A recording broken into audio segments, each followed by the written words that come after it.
I'm so short. Hi. Hmm? What? I'm tiny. That's better. What the fuck? Okay. Hi. I'm. I don't know. I don't know what happened there. I feel really tiny though. Like just. Is my camera like? Oh, that's a little better. Okay, maybe that. All right. That's random. Anyway, hi. How you guys doing? It's Monday. And it's raining. And it's been raining for 3, 4 days maybe?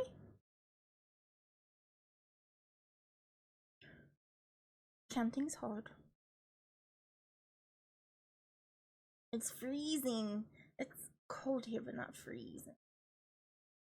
I'm just cold. I'm just a cold person. I have a blankie though. It's pink and fuzzy. There's a fuzzy pink one. And that's nice. I have a blankie. I have I was gonna have tea but it didn't make it. So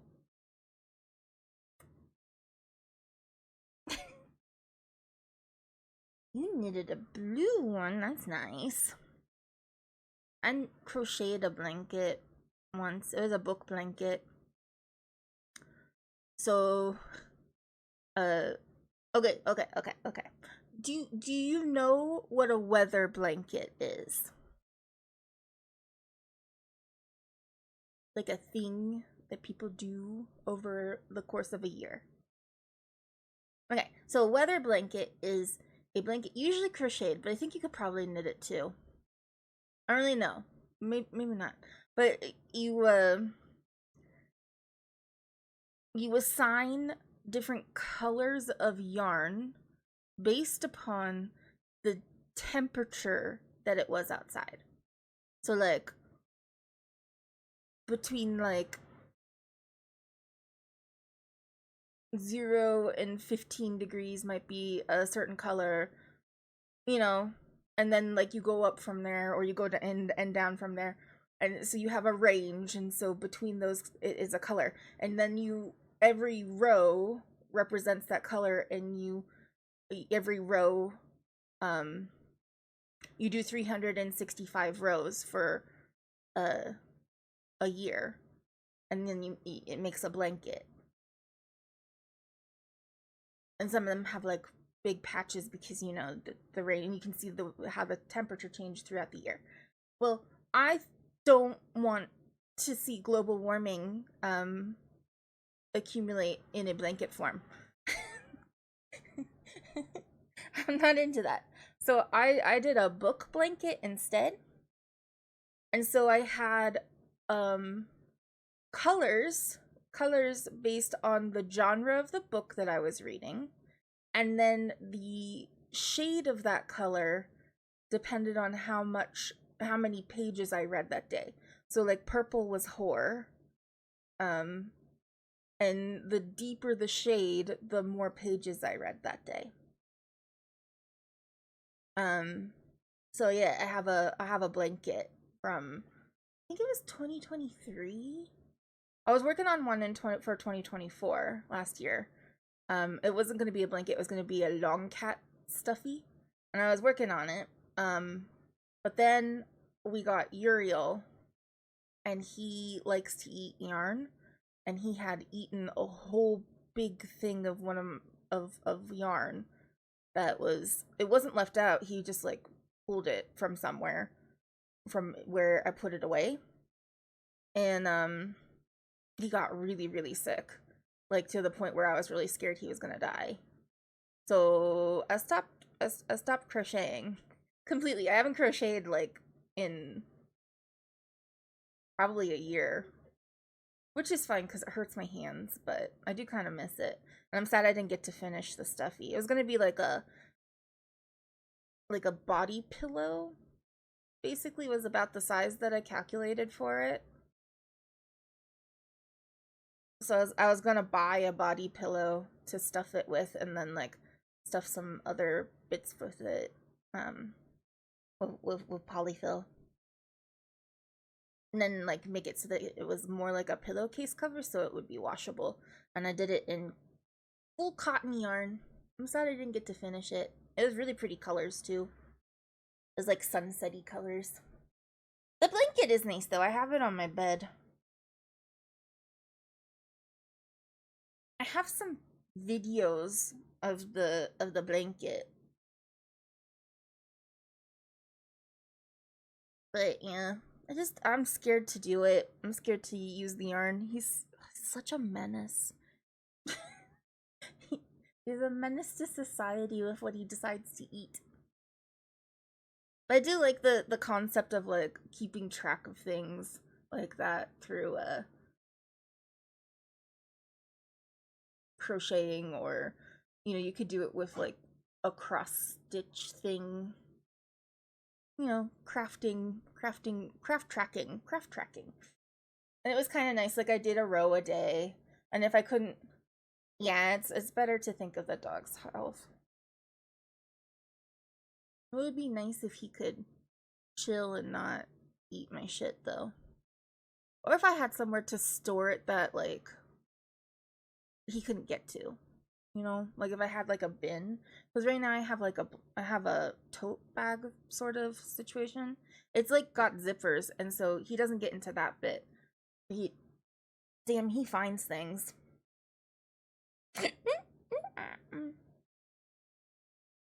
Excuse me. But yeah, he finds things, and then I don't know what to do. And I don't want him to die. I rather like him. I like him. But he like lost a ton of weight during that because he couldn't eat. He finally got it all out, but I don't have a rug anymore because of that situation. It was pretty gross. It was a little gross.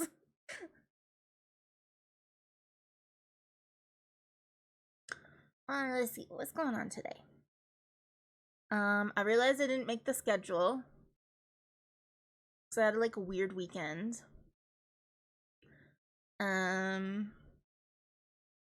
So I was like, oh shit, I better make that and post it. So there is a schedule now. It's on Blue Sky. Oh no. I think the dog. We were just talking about the dog doing stuff and eating things he shouldn't and vomiting, and it sounds like he might be vomiting, and I don't know where he is. Where's Yuri? Don't growl at him. Oh my god. Okay, well, we'll worry about that later.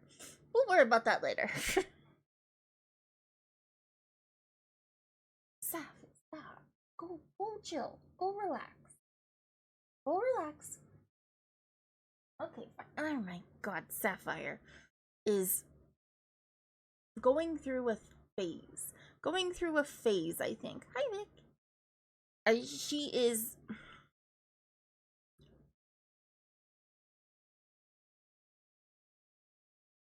just full of rage. She's full of rage. She just yells at her brother all the time, like like bork bork bork bork bork at him. And like she used to be like mouthy. She's a mouthy dog, and she like whines a lot. She doesn't like full on bark, but she and it's really annoying, and then she whines. And that's fine to me though. 15 streams. Wow. Cool. Thank you. I never have time to go to everybody's streams. I try though. If you stream and I'm free, I pop in and at least say hello. But yeah, she used to just be mouthy like that, but now she's gone into like full chest barking, and I don't want to do that. We have neighbors. We live in an apartment, and I don't want her to like bark, especially like at midnight. Like, I don't want my dogs to be loud at midnight and like bothering our neighbors. So, like, we try to stop them from barking whenever they do. I can't do anything with Uriel when he's in the middle of zoomies, though. But his zoomies last like a short time, and he doesn't usually do them at night. But like, he's uncontrollable then. You just gotta let the tornado run its path. He's a dognado though. He does full rotations. That's why I call him a dognado. And he's a little destructive.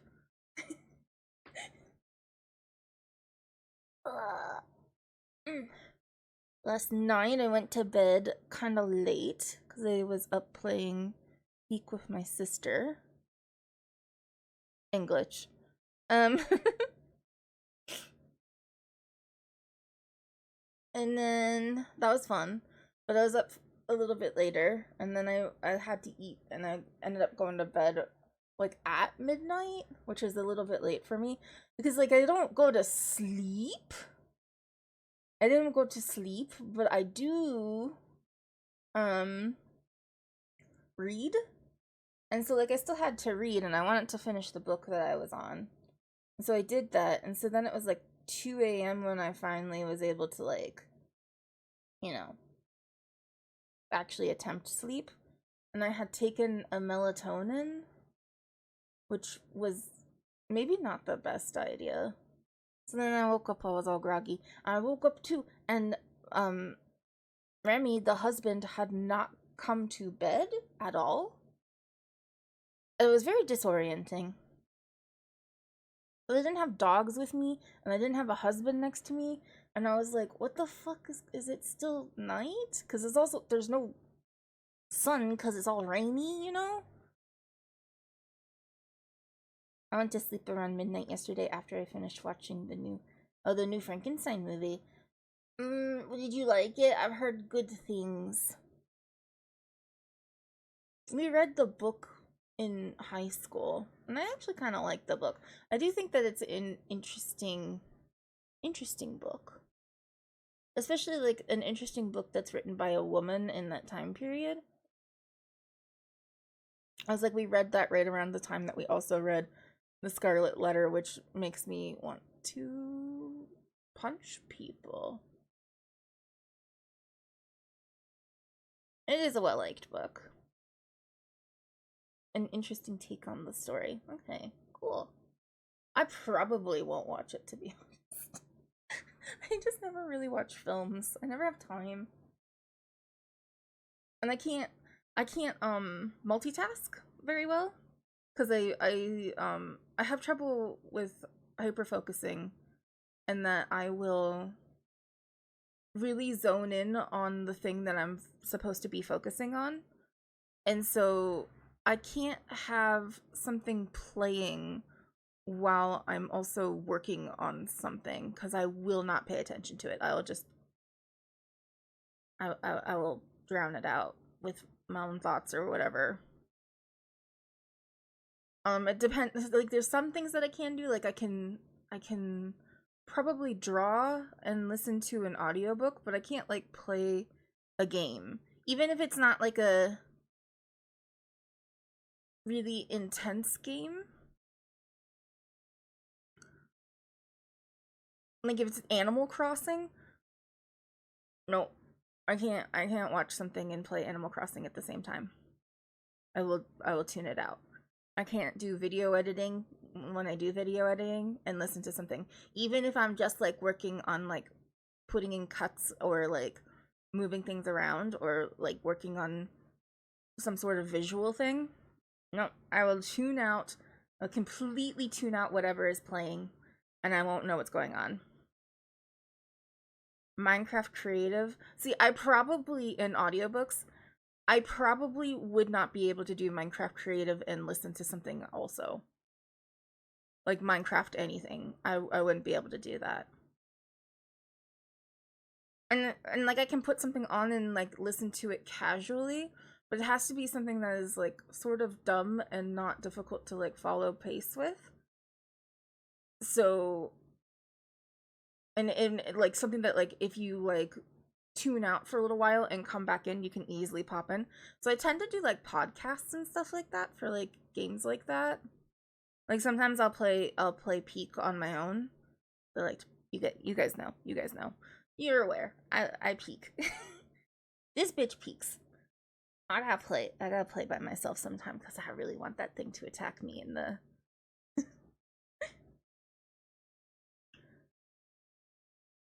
You just find a place with a lot of mountains and destroy it. That is the white in you. Yeah, that makes sense. um, yeah, no. You just it's your colonizer roots, you know, you can't help it. You're English. What are you gonna do? What? You see a pretty piece of land and you're like, "Oh yeah, that's mine. I'm gonna destroy that now." You can't help it. It's fine.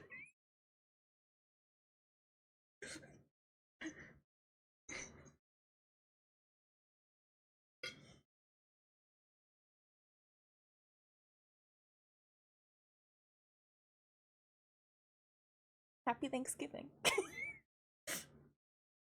No, I make really pretty valleys. Mm.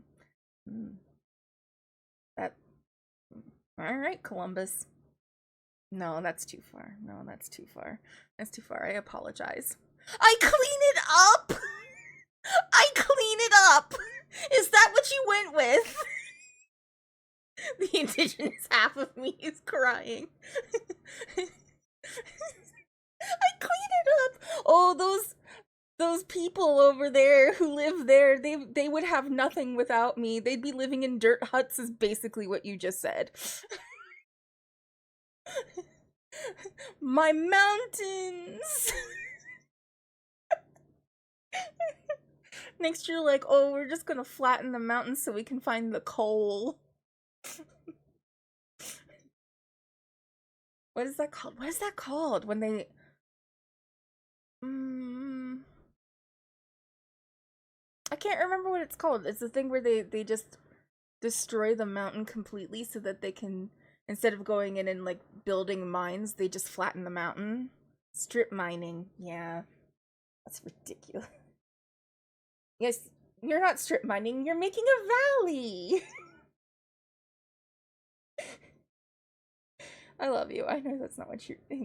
You're not an awful person. I was just teasing. Oh, look at the time. I'm gonna have to leave. No. I'm joking. It's only in Minecraft. It's okay to be a colonizer and strip mine in Minecraft. That's okay. It's just Minecraft. You can also murder me in Minecraft if you would like. Allegedly. Hey, we don't do the sins of our fathers, you know. We didn't do it. In Minecraft, you gotta say in Minecraft. I did. You're gonna like take everything out and be like, you know, strip mining is okay. Genocide, that's fine. In Minecraft. In Minecraft, though. Beating up hookers, totally okay. In Minecraft. We should play the game. Mm-mm. The filter is like loosely placed today. I'm not quite as crazy as I was the one day when I could not fucking help myself. But it's like it's not on there good today. It's not on there good today. I don't know. What do I gotta do I have to tell you guys anything? Is there any important news? No. We got like about a week until birthday stream, but you guys know about that. A week and a day. It'll be next Tuesday, so that should be good. I think that's really it. Everything else is kind of like the same. We're kind of like doing chill. I don't have to think too much. I don't have to prepare too much this month because we're just doing video game music again. I almost said something wild but deleted it because I didn't want that forever saved on your VOD. Okay, well that's good. See, the filter's sort of on us all today. We got it. We're good. It makes me think of Neurosama and Vidal's AI VTuber thing. Whenever she says something that she's not supposed to say, like usually something offensive, she just says filtered.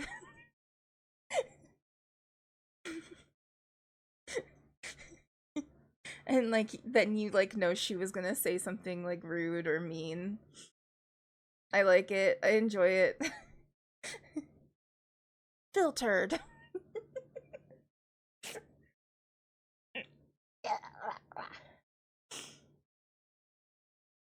I enjoy that project. It's kind of fun. Surprisingly, the language model uh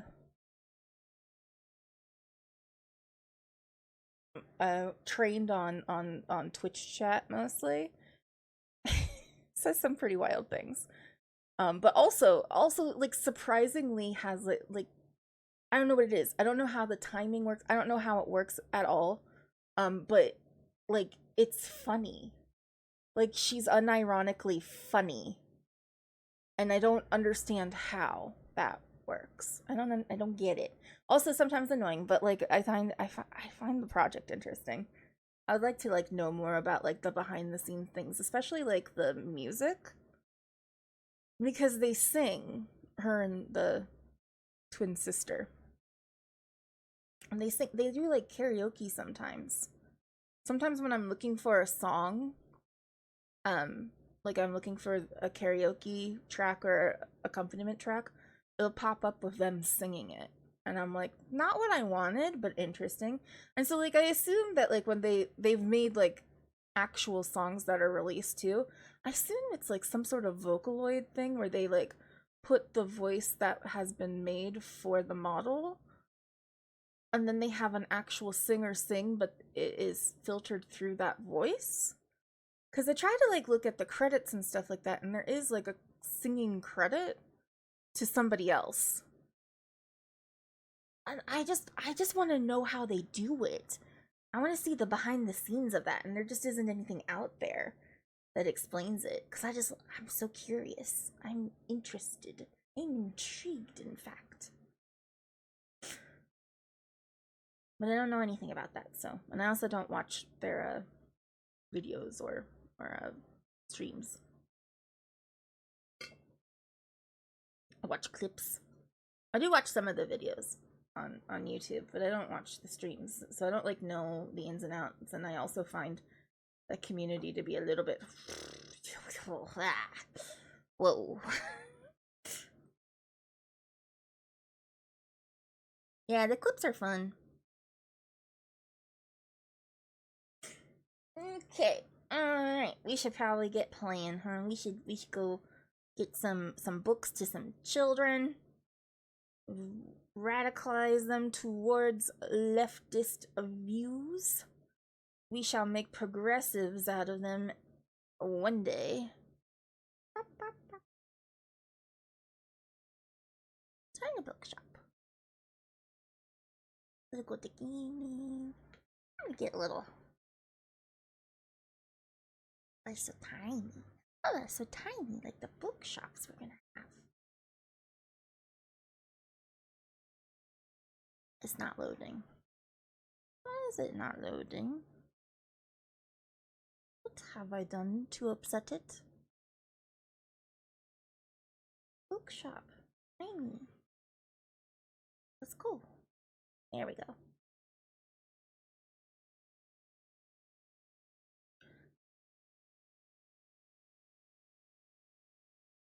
Okay. Sources.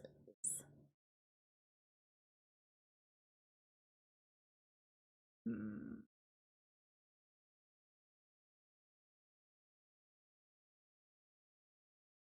Let me get you guys sound.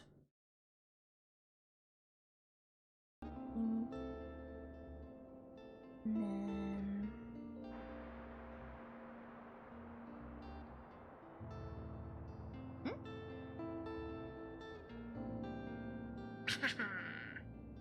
Oh, look! It's so pink and cute. I forgot I did that last time.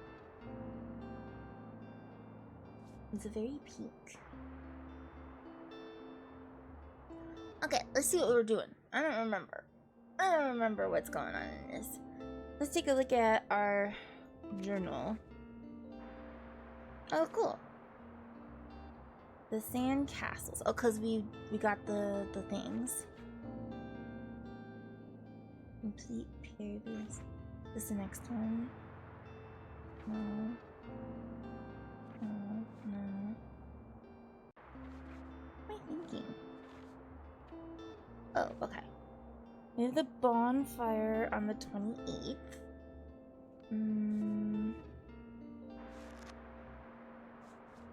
Let's see the calendar. Oh, it's the 22nd. Oh, today's Mega Savings Day at the Supermarché. Or Mega Marché. What other places that we haven't gotten?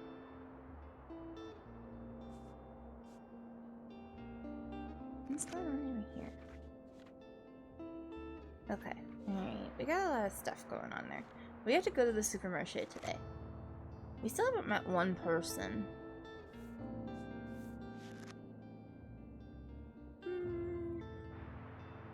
What? Okay. Hi, Ro!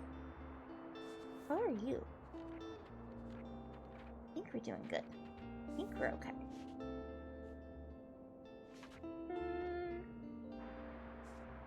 Yeah, so we're gonna go to the Supermarché today for sure. Or the Mega Marché. I keep on saying super. Let's see what's... Yeah. Anything good?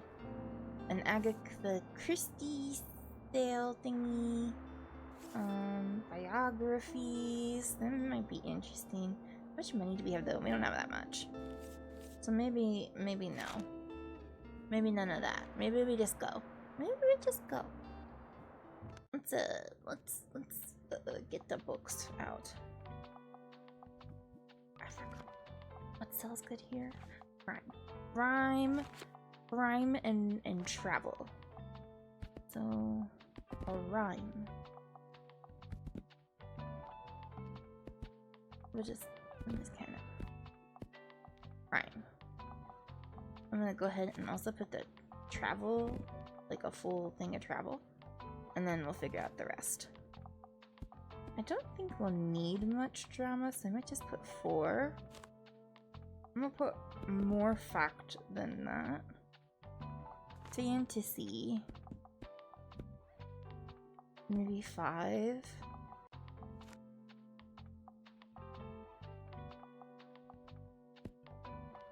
And then we'll put in a few more classic.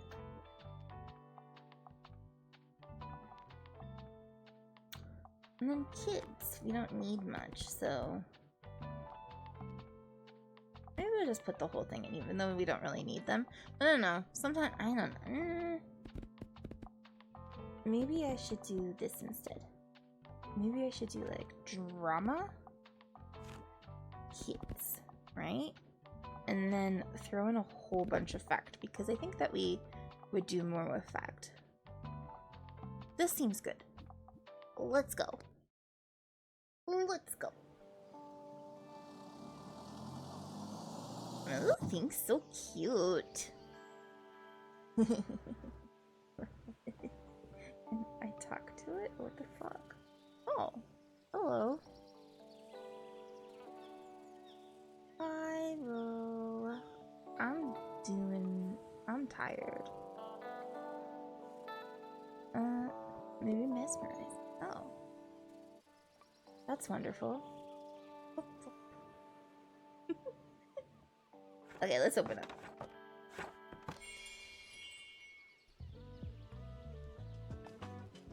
Hi. Hello. Anybody got a bone? Anyone got a bone?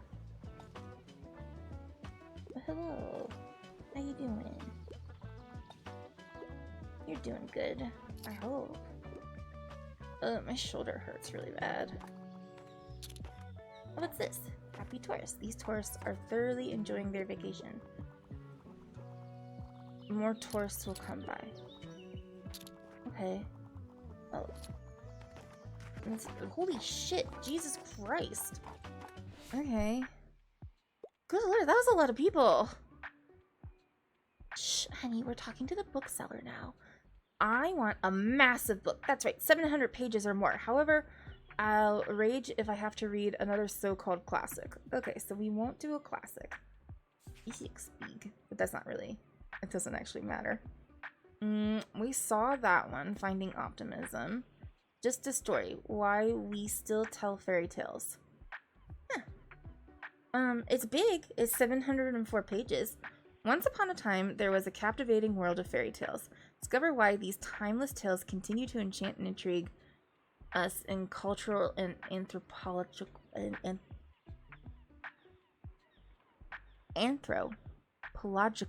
study. You know what that means, guys. We've come across a book that I don't know and that is interesting to me, so it's time. It's time. Hold on. Let's do Storygraph.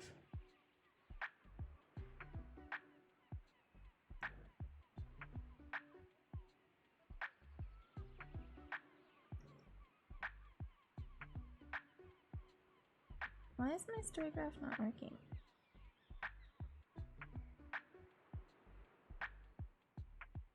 There we go. It's working now.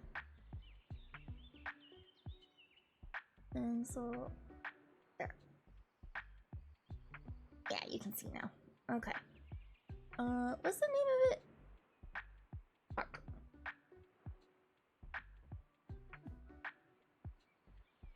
Just a Story, Why We Still Tell Fairy Tales by Isabel Galvin. Okay, just a story. Just a story, just a story, just a story, just a story, just a story, just a story. Just a story.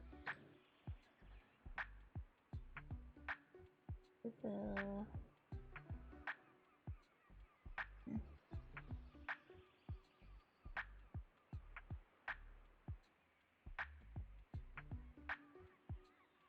Okay, it's not showing anything. Hi, Mirror. Okay, that doesn't exist. Does it not actually exist? Why We Still Tell Fairy Tales? Yeah, that's the name of it.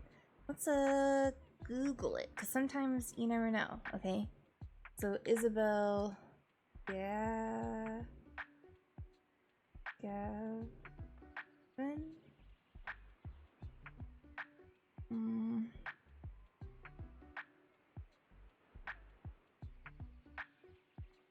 Nothing big there. Galvin. I fucked that up. That's fine.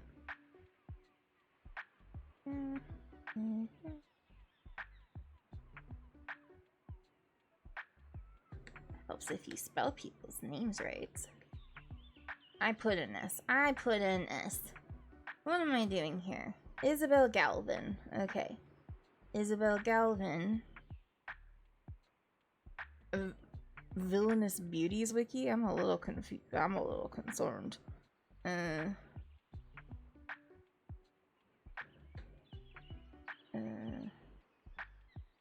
don't remember. Why We Still Tell Fairy. Here we go.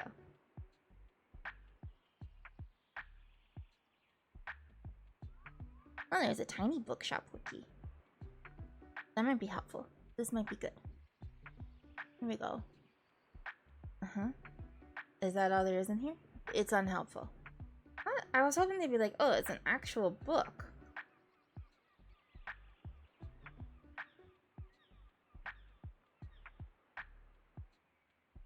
It's not real. It's not real. Why would they do that? That sucks, because it sounds like a cool book. I mean, there's a Reddit one that explains. This book sounds incredible. I'd love to read it, but I can't find it mentioned online anywhere. It isn't one of the S.L. Buxton ones, so I don't know why I can't find it. Do any of you know where I can find it? I don't have access to an academic library catalog anymore, but it isn't on Goodreads or anything. It was apparently published in 2010.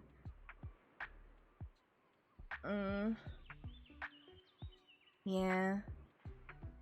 If there's the ex Libris Bookberry seal on it, it means the book doesn't exist in real life. I've seen that on real books, though. I don't know. There is a Tolkien essay on fairy tales that comes to mind. So there's that. The classic book analyzing fairy tales is The Uses of Enchantment.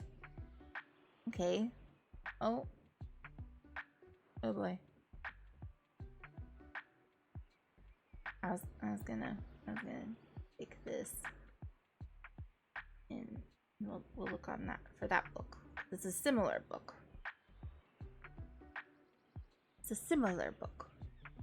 Interesting. Actually kind of looks familiar. I might have had it because I wrote a paper about this once upon a time. I read a lot of papers about like fairy tales and myth things and connections to religion and stuff like that. I did that in college too. So some of this looks familiar. So this was from 1975. Winner of the National Book Award and National Book Critics Circle. A charming book about enchantment, a profound book about fairy tales. Bruno Bettelheim is one of the great child psychologists of the 20th century, and perhaps none of his books has been more influential than this revelatory study of fairy tales and their universal importance in understanding childhood development. That's fucking cool. That's a sweet ass book right there. It's really interesting. Analyzing a wide range of traditional stories from the tales of Sinbad to the Three Little Pigs, Hansel and Gretel, and the Sleeping Beauty. Bettelheim shows how the fantastical, sometimes cruel, but always deeply significant narrative strands of classic fairy tales can aid in our greatest human tasks, that of finding meaning for one's life. Interesting. Cool. Alright, well, we found a similar book, so that makes me happy. I don't know if this works. But yeah, it does have this thing. But I swear I've seen that on real books. Maybe not. Herbcraft. See, this one has it too. But maybe I'm wrong. Maybe they're trying to like make a silver raven bitch. What's her name?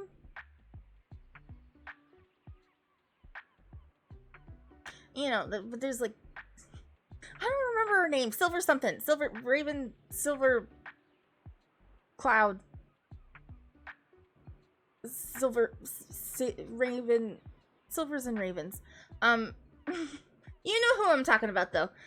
She wrote a lot of Wiccan non-fiction sort of kind of books that were spell book type things that are kind of ridiculous and stupid. And Silver the Hedgehog, no. What the fuck is her name? It's okay. Hold on. Wiccan books, Silver, Raven, something. Silver Ravenwolf. Yep. You got it. You got it. You guys are there. So the books are not good. Maybe we can find one. That's the problem, is we used to call my family, because my mom wrote a book. My mom wrote a book, and she wrote a book through a publisher that is a very well-known Wiccan spellcraft publisher. Like, that's what they do. But she wrote a book on herbs, and she did put a little bit of like mysticism and spell stuff in there, but it was mostly about how to make herbs, like how to grow them and recipes and stuff like that, and the best ways to cultivate an herb garden. And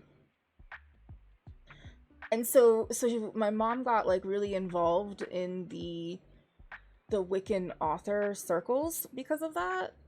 And so we knew about Silver Raven Wolf, and we would make fun of her by calling her Silver Raven Fluff. And so now I can't actually ever remember her actual name. You weren't expecting to hear about Silver Ravenwolf this morning? Yeah, but we would make fun of her because of... She just wrote these silly kind of like... obviously geared towards like teen girls sort of things. To ride the silver broomstick, new generation witchcraft. But she would like offer up these like spells and things like that that could like... if you like fully believe in witchcraft and the powers that could happen with it, which my family did because Mormon, it could be somewhat dangerous to like go in there and like do some of the things that she was suggesting to do. And also just like probably not good for your mental status. But if you are completely atheist and don't believe that there's any power in that, probably nothing. This one sounds actually interesting. Appalachian folk healing? That sounds like fun. So I don't know. But like those ones were kind of like not great. So we used to make fun of her. She just has a certain style that is definitely like for younger people.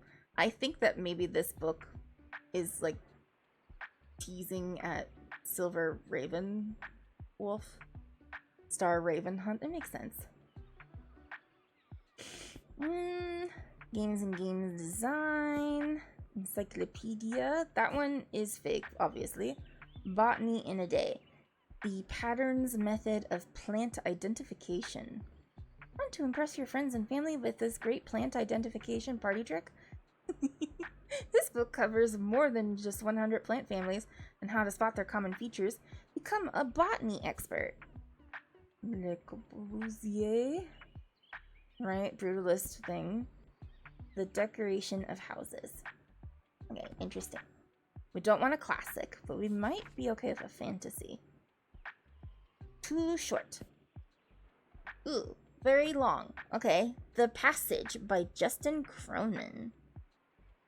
Was just published in 2010. Mature reading. Ooh. I like mature reading. The test subjects of a virus experiment develop strong physical and psychic abilities which cannot be controlled. The virus is spread, and 90 years later, only a few colonies survive. One of them encounters the strange Amy.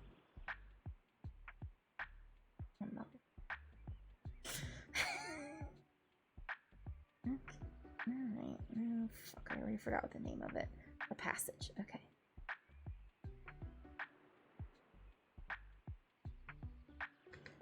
Here we go. The Passage by Justin Cronin.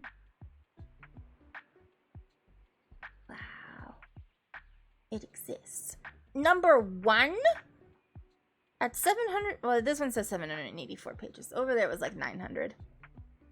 Okay. It happened fast. 32 minutes for one world to die, another to be born. An epic and gripping tale of catastrophe and survival. The Passage is a story of Amy, abandoned by her mother at the age of 6. pursued and then imprisoned by the shadowy figures behind the government experiment of apocalyptic proportions. But Special Agent Brad Wolgast, the lawman sent to track her down, is disarmed by the curiously quiet girl and risks everything to save her.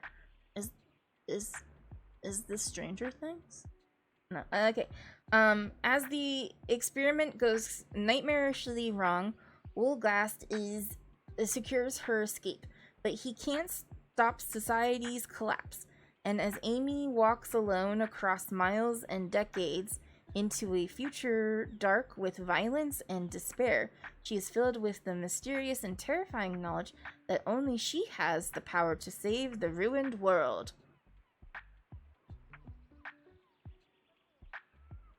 What do we think?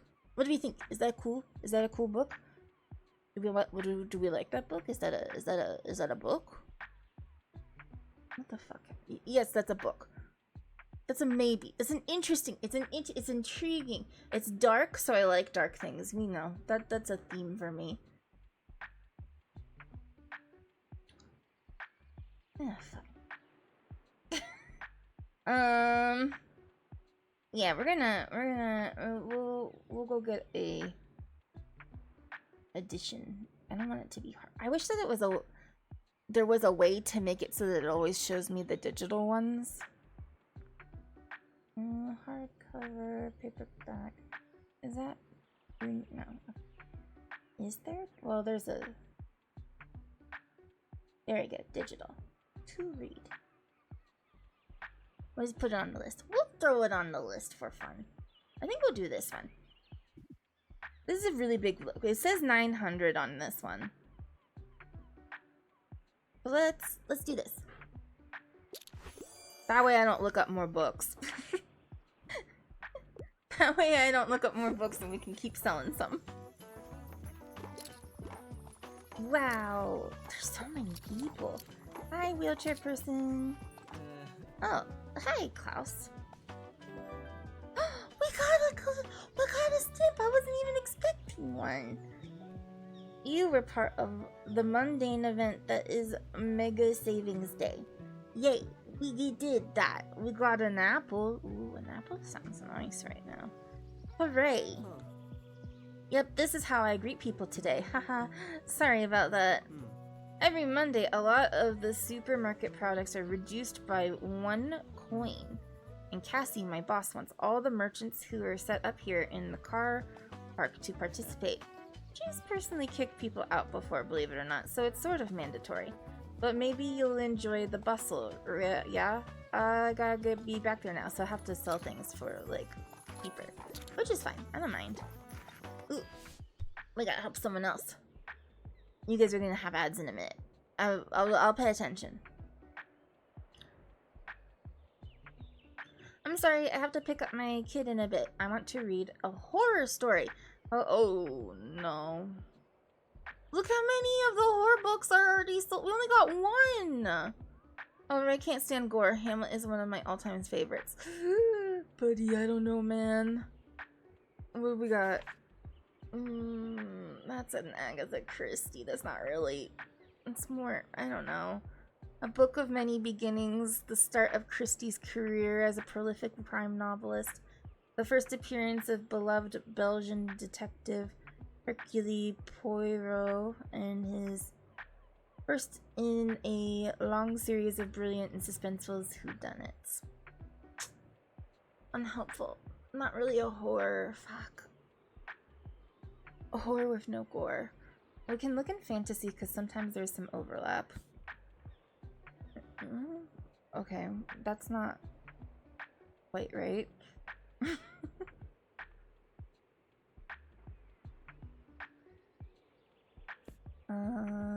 No.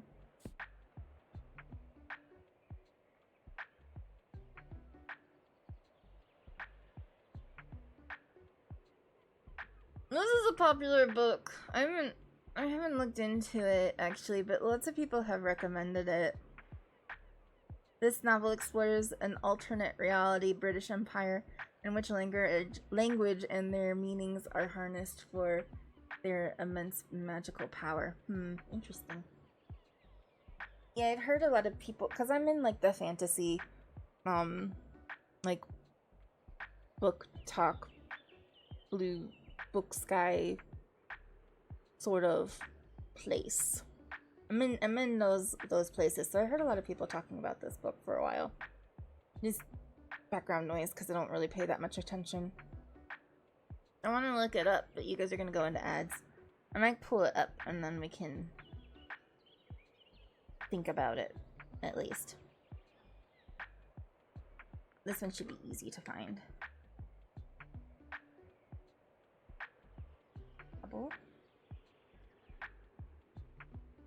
Did I spell it wrong?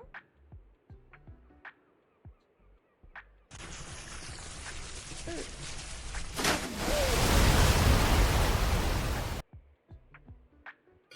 Thanks for stopping in, Grace. And for making me drink water. Nice. Did you ever read Babel? I can't remember. RF. Right, okay. You did. I haven't read it. I like thought about there. It's coming up now. I have not read it. I thought about it, but have not like looked into it really. This is how I play this game. We look at the it tells us books, and like if it's something that I don't know and it sounds interesting, or it's something that I do know but haven't read yet, or like want to look in deeper, we pull it up on Storygraph and look at it. I really liked it, but it's slow. Okay. Let's see, how long is it? 544 pages. I have read from, I'm even afraid they're gonna say, can you read something from you? Yeah, I was gonna say, I read The Poppy War. I liked that one. RF Can't Quick.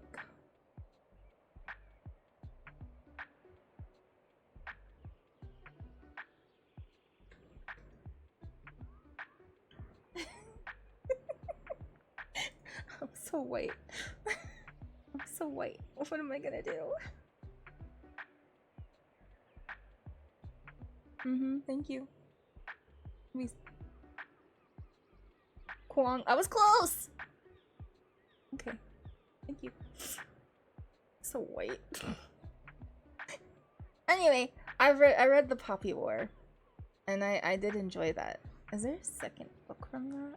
This is what this book, this is all I do. There is, I forgot. I never read the other ones. I did enjoy it. I'm surprised I didn't go any further on it. I mean, like, it was rough. It was a hard read sometimes because it's based on, it's based on actual, like, war stuff, and there was, like, that whole entire section with the comfort women. That was a lot. That was hard. It was a good book.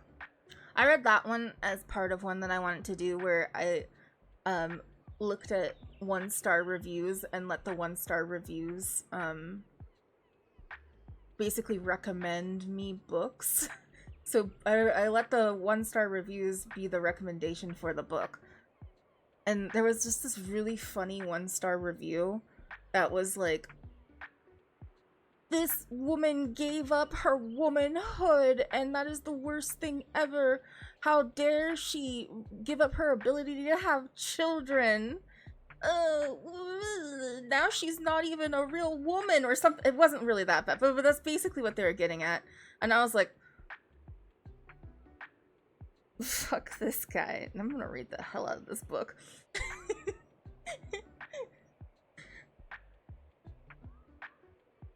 I never ended up making that video though. But yeah, I read that as part of this. But I didn't read this one either, and I really wanted to. Maybe we're talking about doing a month where I read only books that Tiny Bookshop has recommended to me. So maybe we do this one too. Now that you guys are back, we can actually look at what this one is. 1828, Robin Swift, orphaned by cholera in Canton, is brought to London by the mysterious Professor Lovell.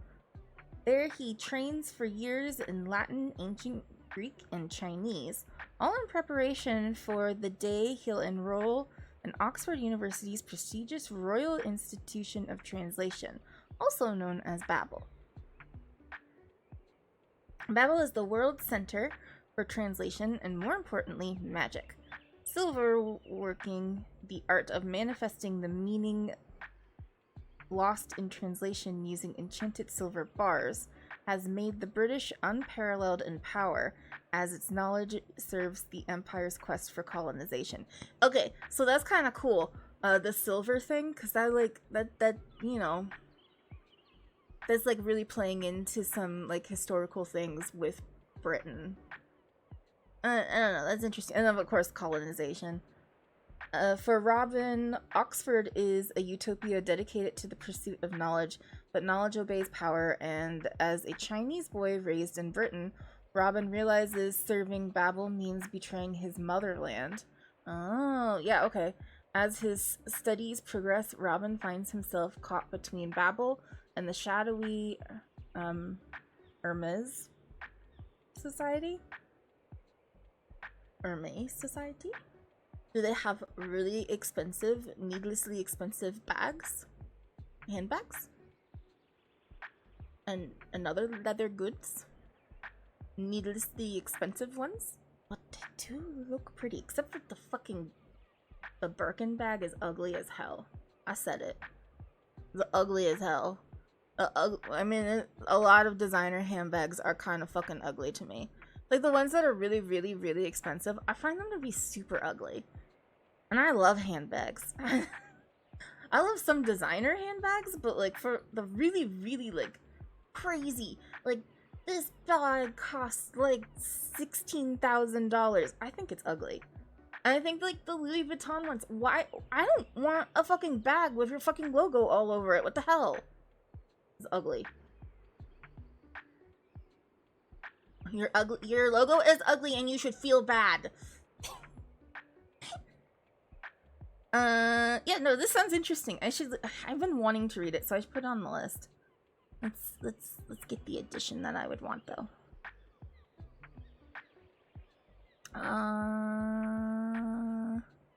There we go. On the to read list. I'll probably remember. Yeah, I'll probably remember. Okay. We were looking for horror. Not exactly horror. Kind of intense, tense, dark, sure. But not exactly horror. Out of discontent with his new life. Right. The Magic City, the game pieces in real life things. Okay. This might work. Even though 245 pages, my ass. We take that 200 away, and then it's 45 pages. This probably would work. If Hamlet is your favorite, and you want a horror, we could probably do Fall of the House of Usher. We all know so much about that now, don't we? Because we all paid close attention. Ooh, Rebecca would also work. Freshly married to, well, probably not as well as The Fall of the House of Usher. Good to know we have a couple of good horror picks in this one though. Did I read Gulliver's Travels? I think we were supposed to. We did this thing in my English class a lot of times where instead of fucking reading the book, we watched the movie. And I can't remember if we read this or we watched... I think we watched a film. That's dumb. Why didn't we read it? Why did we spend like 2 fucking months on The Crucible when we could have been reading more books? Anyway. Yeah, let's do this one.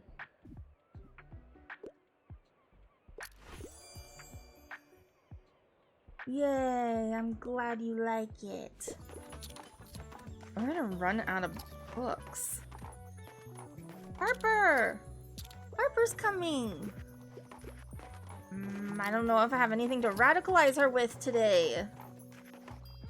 Oh, we got another one that needs recommendation. I have to pick up my kid in a bit. Give me something utterly scary. Okay, we might be able to do Rebecca. Look at my bookshelf. Here you go. That's all I got, buddy. I'm sorry. Harper. I love her so much. I love her so much. Oh, you guys aren't seeing it. Damn it. It usually makes it go away when I bring it back up. Oh, here.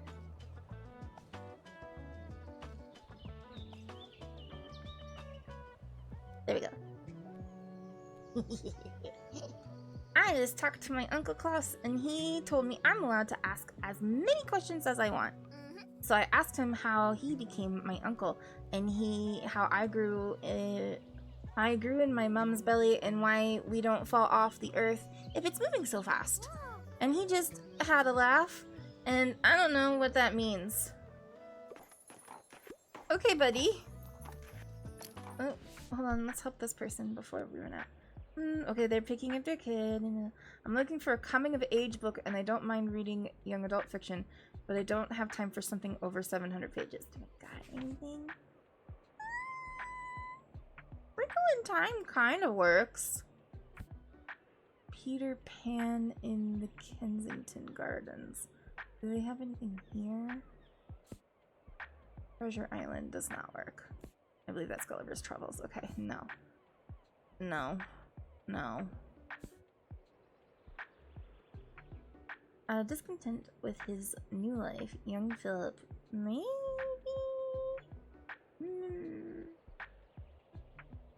Populated with people who need his and Lucy's help.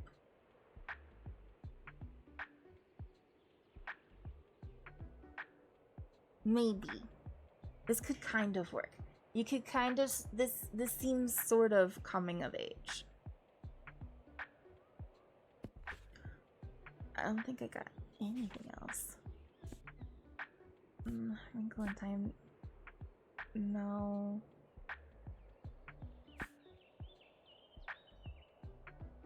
No. After 2 decades in Britain, this American author isn't afraid to draw his conclusions about the small, weird, lovely island that had become his second home. I don't think so. Okay, I'm between this or A Wrinkle in Time.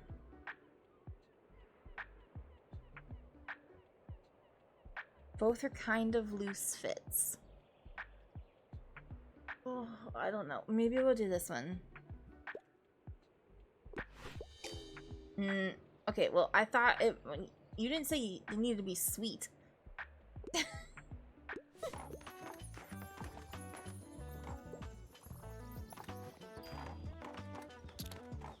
Alright, Harper didn't ask for us. Good, because I ran out of everything. How much money did I make? That was pretty good. 68? Buddy, I got like nothing on my shelves anymore. You can get what you get. Yuri, what would you like? What are you doing? Yuri's trying to climb up on things, and I don't know what he's doing. Alright, well, we made some. That was pretty good.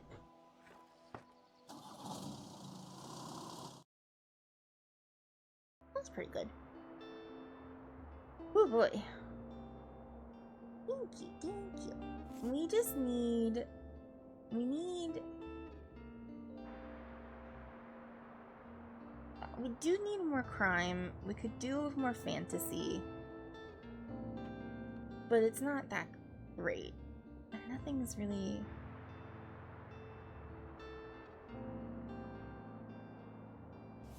This one's not bad, but it's so expensive, and I don't want to pay that much for it.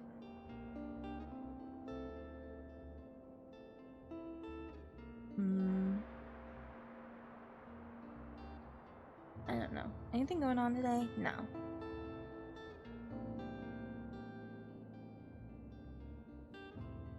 I also don't know what to do today, so we got this. There's these things we can do. I kind of wanna maybe go to the cafe, because we just haven't. And we could unlock some more of this stuff. Is there anything we're working on? Oh, we are working on stuff on the beach.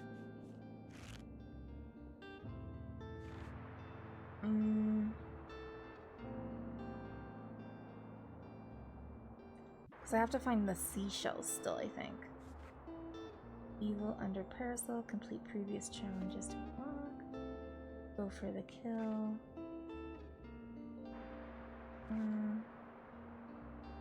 Maybe an Empire of Sand is what we'll unlock for that one. I don't know. We could do that though. Yeah, let's go to the beach. Let me fix some stuff in here.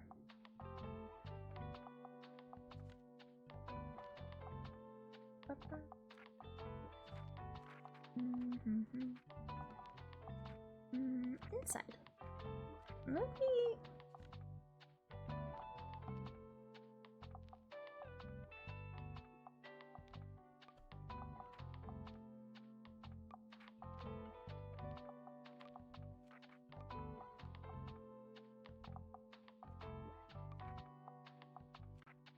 I wish I had room for more.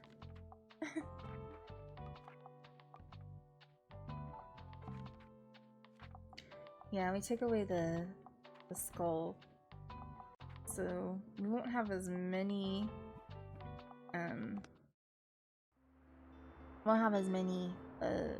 sales for crime, but it'll be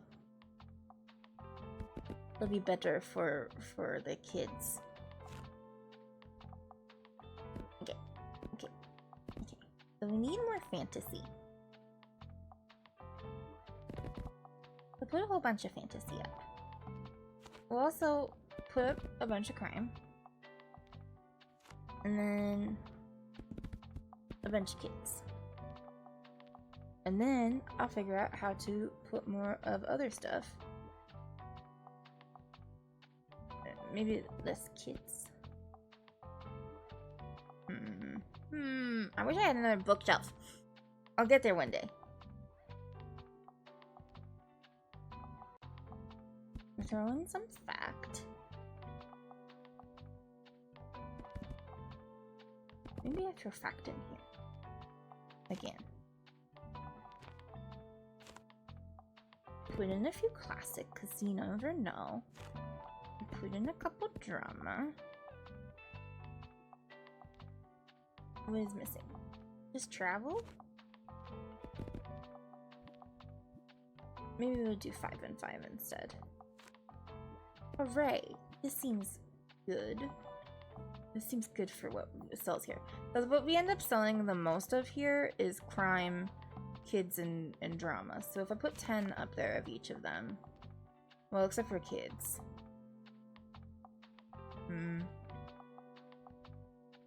No, I think this will work. I like to have the fact there because this is Harper's area, and she loves like non-fiction stuff because she has lots of questions. She has lots of questions, and so we answer them for her. So yeah, can't see, but let's cover it a little bit. Yeah, we got books. We got books. 5 of each here. 6 of the kids' books. And then 4 of the classics. And then 10 each of fantasy and horror or crime. Horror.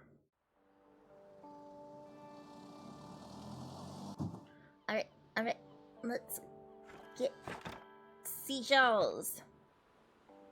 Oh my god. Children. Harper said this needs to be done yesterday. Yes, sir. We dig. Oh, what have I done? These children are now... Oh my god. That's so funny.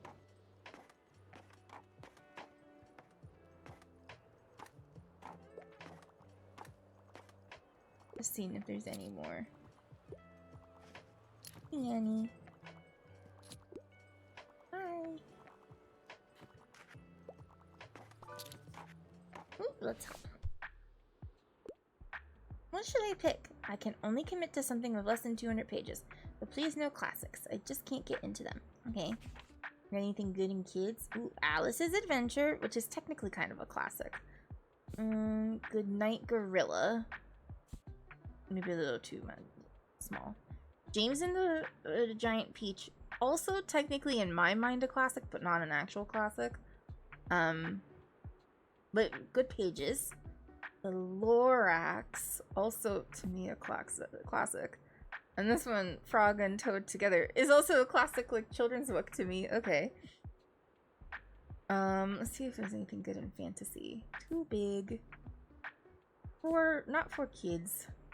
Too big. Too big. Woodwork.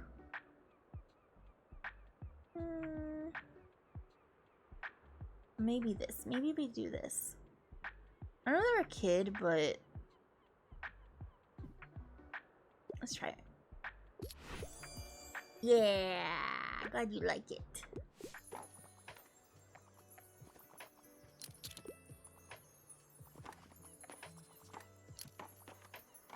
I only need 2 more shells to finish that one. I wish more would pop up. We might just have to come back another day. Oh, is that Annie? Hi. See you later. Bye-bye. Wow. Anne! Ah. What'd you get for me? Garlic braid. Once a garlic person, always a garlic person. +1 to fantasy chance. Okay. It's spooky! Yeah. Ta-da! I got you your favorite plant. I did tell her I like garlic. I forgot last time we saw her. I was like, garlic is my favorite. It will freshen up your shop even more. We will be protected from vampires. Thank you. I appreciate that. But no, we want the lesbians.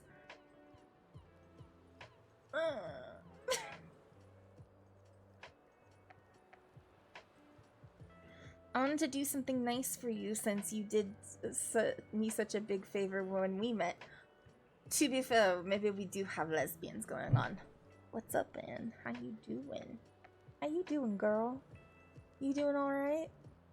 You look good.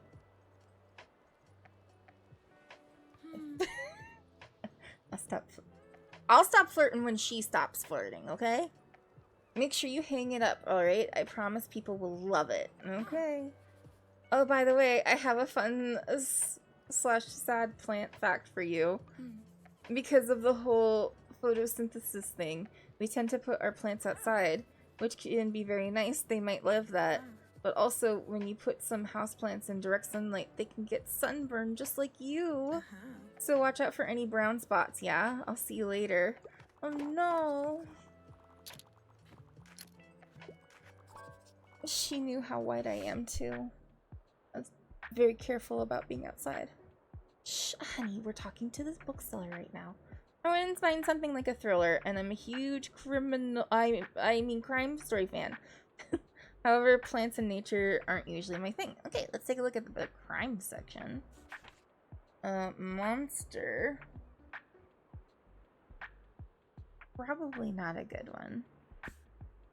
Violets are blue. In this thrilling and bloody case, Detective Alec Cross investigates another macabre murder with the undeniable signs of vampires. Ooh. While being haunted by someone from his past. James Patterson does the most sloppy horror things, but vampires. We like vampires. In Cold Blood. We don't need to look into that. A Big Sleep. Okay, Crime and Punishment. Maybe not. I've never read that one either, actually. The Woman in White. The young art teacher Walter Hartwright finds himself entangled in a complicated family mystery. Will he find out the underlying secrets that led to the tragedy? Be prepared for twists in this spooky classic. I don't know this one, actually.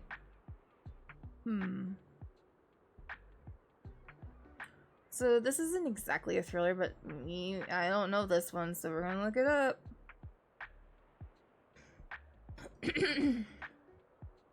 The Woman in White. Was it Wilkie Collins? Was it? Yeah, okay. Just checking. Just checking. Let me make sure you guys can see. Here we go. It's a fiction, it's slow paced. That sounds like it might be a movie. We can look at the description a little bit closer. The Woman in White famously opens with Walter Hartwright's eerie encounter on a moonlit London road. Engaged as a drawing master to the beautiful Laura Fairley, Walter is drawn into the sinister intrigues of Sir Percival Glyde and his charming friend Count Fosco, who has a taste for white mice.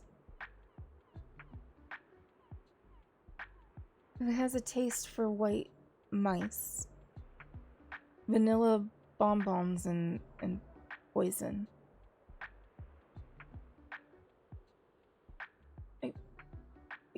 Excuse me?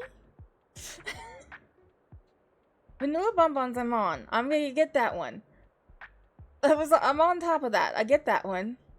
That one makes sense. White mice? Unlike poison, I almost get, you know. Okay. Okay. Pursuing questions of identity and insanity along the paths of the corridor of English country houses in the madhouse. The Woman in White is the first and most influential of the Victorian genre that combined gothic horror with psychological realism.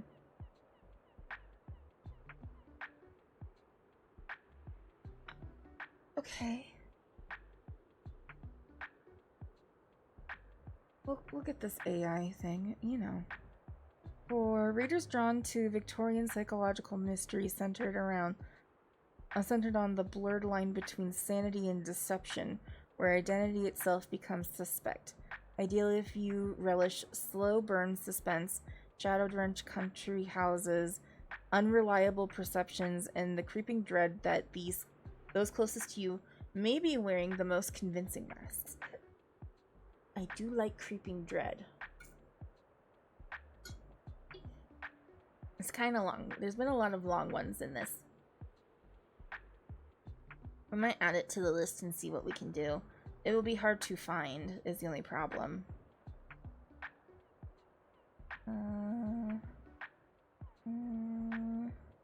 Digital? Holy shit. Look how long this is.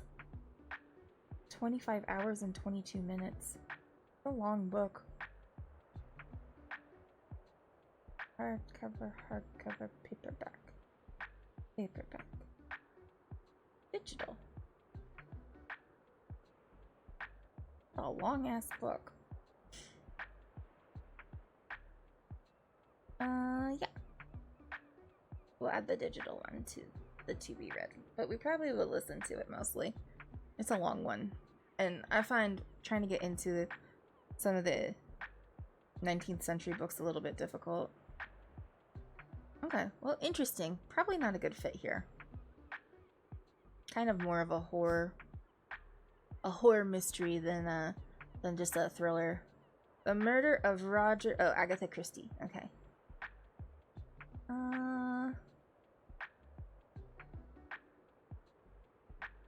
Let's see. thriller. Huge fan of that. That might work. This also sort of sounds fun, but it's a manga.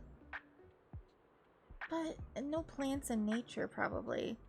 Motivations of a cold and calculating serial killer. So do we go with a manga or do we go with Agatha Christie? Oh, Noah the bird. Oh, monster is good. I should... Hold on. We'll look at it. We'll take a look at it. Monster. What's the name? Something? Yeah.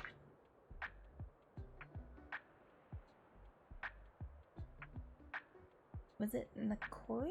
Is this it? Let me make sure I got the name right. Yeah. I did a good job. Good job, me. Okay, interesting. Nakoi Urasawa's Monster, Volume 1, Herr Dr.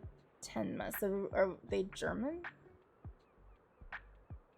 An ice-cold killer is on the loose, and brilliant Dr. Kenzo Tenma is the only one who can stop him. Conspiracies, serial murders, and a scathing indictment of hospital politics are all masterfully woven together in this compelling manga thriller.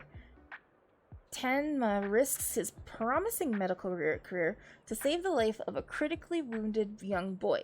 Unbeknownst to him, this child is destined for a terrible fate.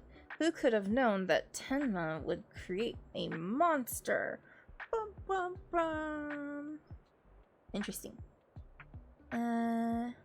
Readers who crave dark, high-tension thriller about the moral rot that follows a single life or death choice. Ideal if you like breakneck pacing, star noir shadows, and ethical knots tighter than gore. And ethical knots tighter than gore. Okay. All delivered through a cinematic paneling of existential dread rather than world building or respite. Interesting. Also, I was just about to say I wanted to look into this. You piqued my interest, so I wanted to look in it real quick. But welcome. Thank you for saying hello. Part of this is part of the reason we look up the books, other than I get curious, is because I read a lot. I read every day, and we talk about the books that I read pretty often. And we were talking about 1 month doing a read where I only read the books that Tiny Bookshop has recommended to me. We looked it up while we played the game. So, I don't know, I might look into this. It's kind of older, so I might have a hard time finding a digital one. Yeah, I kind of want to see. I know I'm in the 1200s, but I don't remember. What's my reading streak right now?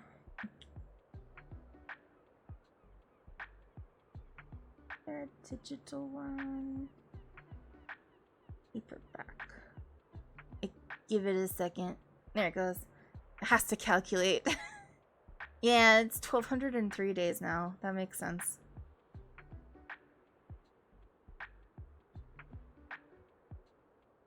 So it's 200 and... Okay, 200 and some pages. That's not too bad. I might be able to do that.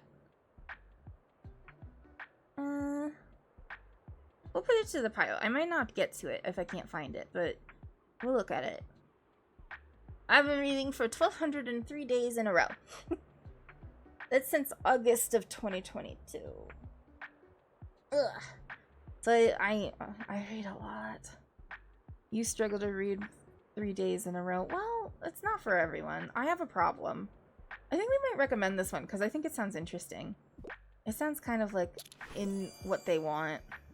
Whoa, a thriller. I'm gonna be glued to the pages. Glad you like it. Monster is a manga that I haven't heard about before. Me neither. I'm like, whoa, I'll see if I can find it. I live in France, and there's a lot of manga. There's like a big manga,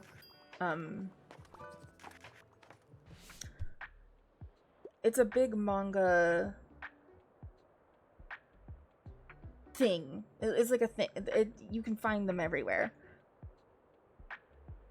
But they're in French. Obviously, they get translated to French, and I don't actually speak French much. I can read some French, but I think it would be outside of my reading level. So I have to try to find English stuff. It takes some time. Okay, here we go. So I like books about galaxies, wormholes, and stuff like that. I rather enjoy fictional stories. Okay, all right. And if there are less than 200 pages, that's a plus for me. Okay, kid. Let's see what we got. Galaxies and wormholes. I don't think we have anything in kids that would work like that. I mean, Alice, but not really. No. And no. Okay. What do I got left in fantasy? Nothing good. Omniscient Reader's Viewpoint, Volume 1. What the fuck is... An epic manhwa series brings a whole new twist on the reverse isekai trope. Doja Kim is the only reader of an obscure online novel. Right, I remember this. So when the dystopic events of the story suddenly occur in real life, you might be the only one who can rewrite fate.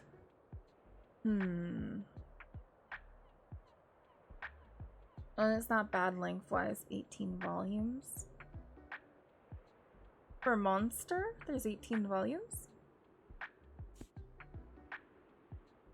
I think that's what you mean. I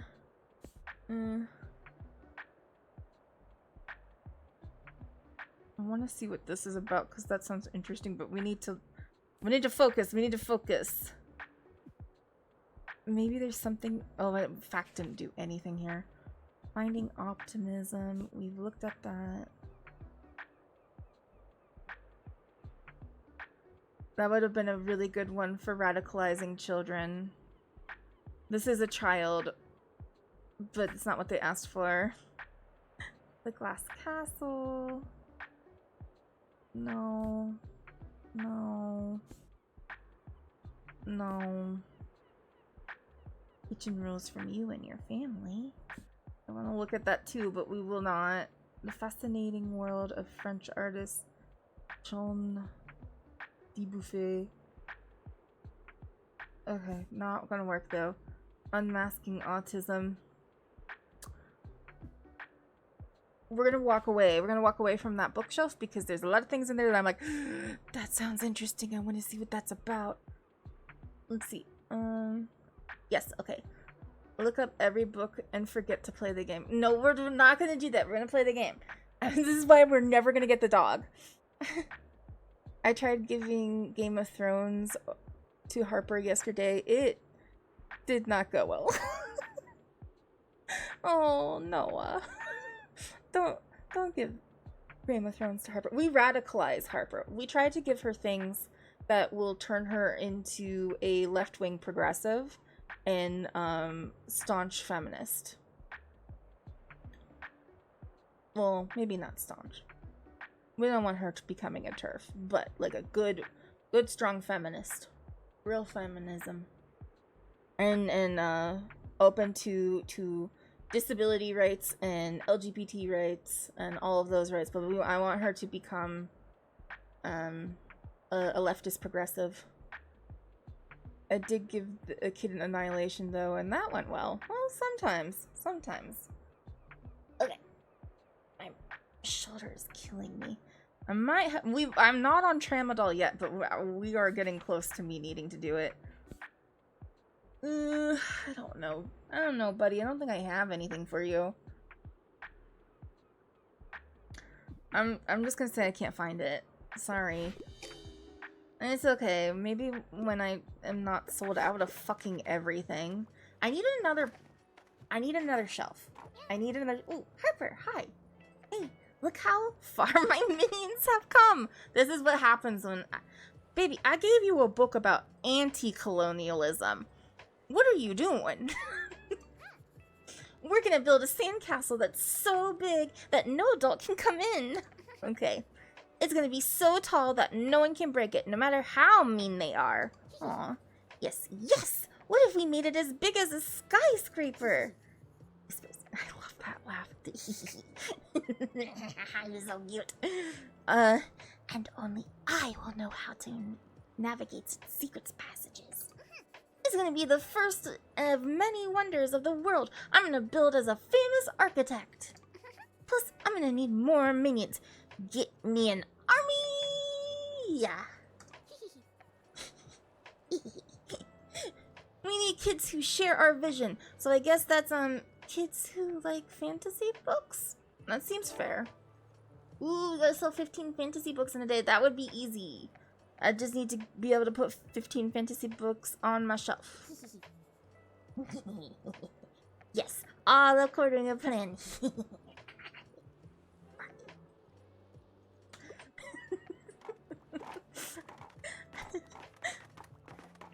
You didn't find anything? Oh, girl.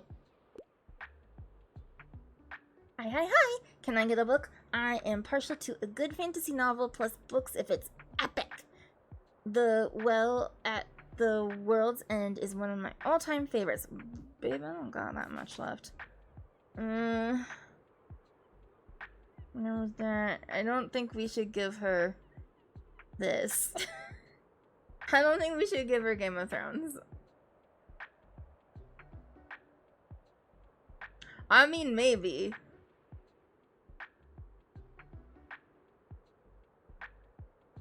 Damn, I don't have that much. I had a good nonfiction for you. We could have done this one. The hidden histories of women-led slave revolts. Come on. Why don't you want to do one of these? I hate that it wants to give people books in the middle of the series. I know. I don't like that either.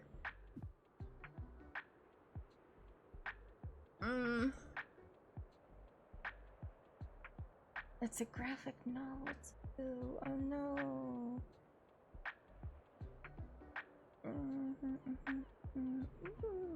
Oh, what are we gonna? Whatever. Wake.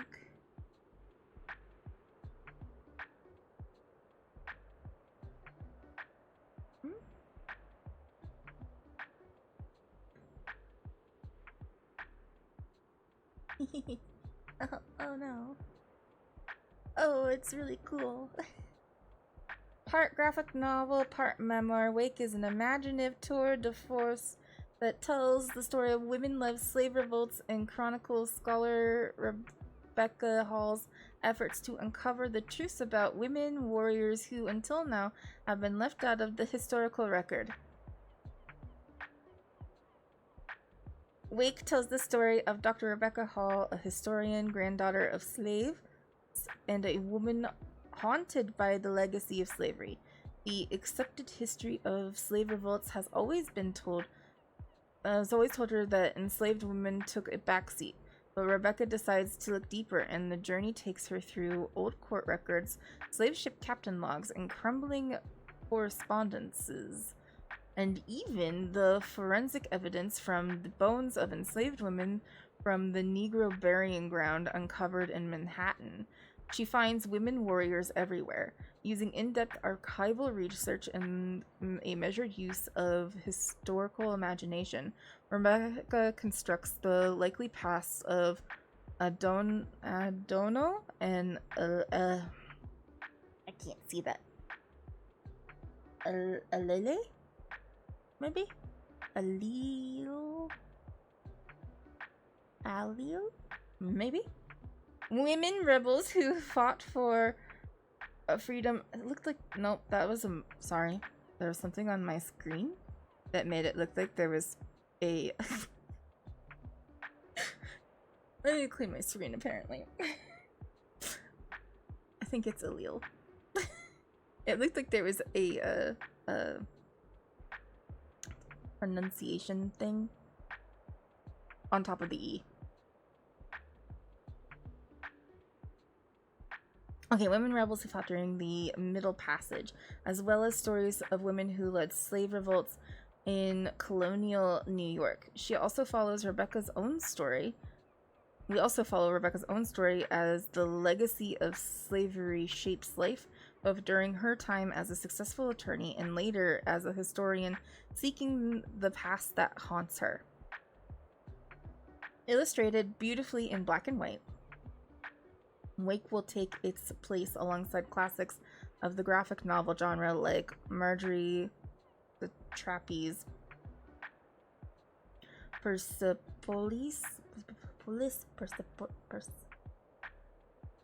Every time I try to say something that's just like not like normal in my mouth, I fuck it up. And Mouse. Yeah, okay. The story of both a personal and national legacy is a powerful reminder that while the past is gone, we still live in its wake. Ooh, this is the name of the book. Wow. Wake. Anyway, 4.35 is a pretty good rating. And we're gonna head to the list. Oh, that was easy to find a digital one. We'll put it there. We'll see if I can find it. Okay. That's what I want to give you. But it's not a fantasy, and you want a fantasy, and you want it to be epic, and that makes me sad. This topic means this in real life. I'm the only one who can rewrite fate. I mean, like, this works okay.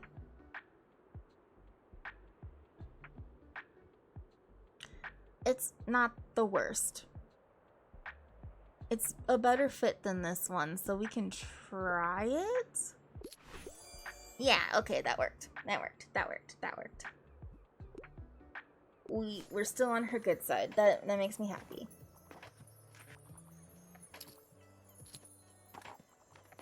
Noah, how did you decorate your little bookshop?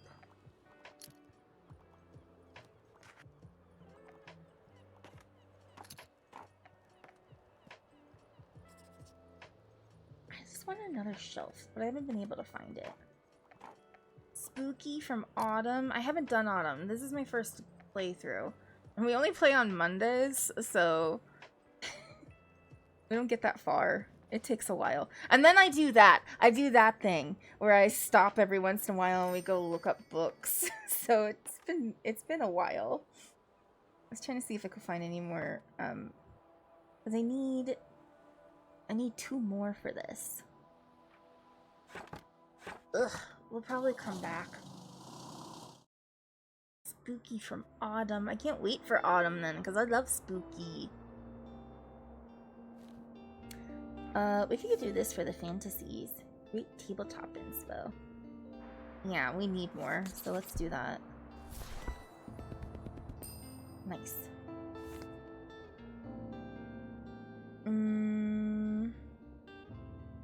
Nothing else is that good. So I really, really need more crime too. Yeah, I played a bit on my own, but then I was just trying out streaming. So I kind of started in the middle of my playthrough. Well, that's okay. I played a little bit on my own, but only like... I think I got through like a week or 2 in summer when I played on my own, and then it was me being like, do I like this game? And then I fell in love with game. I fell in love with game real hard. And then I bought game. I just don't have a lot of time. When you stream consistently, there's just... Ugh. And I do too much stuff. I do too much stuff and I don't focus. We like music. We like music Thursdays a lot, so I don't want to stop doing that. We like Thursdays. So on Thursdays I do music. We listen to music. I analyze music. I'm a classically trained soprano, and I sing. And then on we use like a theme. So it's been video games all this month, and we look at some video game music, and then we pick one for me to learn to sing. And then on the last Thursday of the month, I will sing it for everybody. That one's kind of fun. But I love doing that, so I don't want to stop doing it. But it does take a lot of work in the background for me to like learn music, and then like also find music to add to the lists. And I like listen to them fairly blind. Like I only listen to a little bit when I'm putting the list together. But then on on Saturdays I do spooky games. So Mondays are reserved for cozy game or book stuff, and then Saturdays are spooky games. Okay, all right. What was I trying? What did I want to do here? What am I doing? What is wrong with me? What did I get that's new? Oh right, the garlic. To put the garlic. Can we put the garlic inside? Is there anywhere to put it? Oh no. Oh yes. Look, garlic. Delicious. What does it get with that? Fantasy. It's spooky. We won't get as many vampires. I could put my spooky guy back. My little thing. That would be fun. And then I'll sell more crime stuff. But I don't know. I don't know what I'm doing. What is happening? I'm so tired. I'm having a sleepy day. Okay, let's decide what we're doing, because I don't know. What's happening today? The 24th. It is the fish market.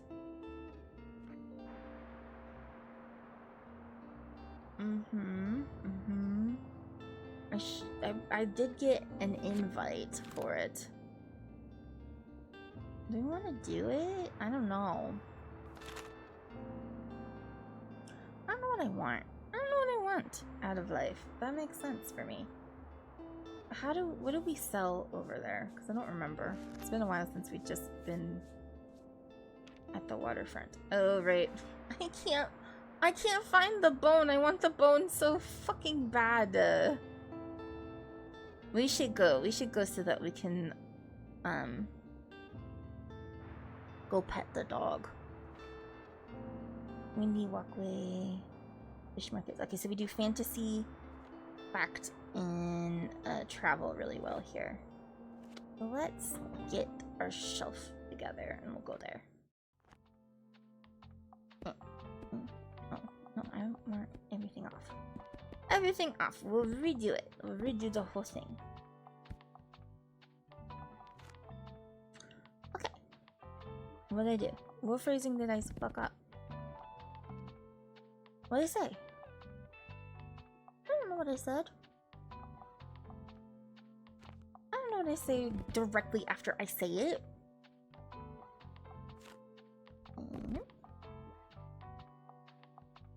Okay. Rhyme.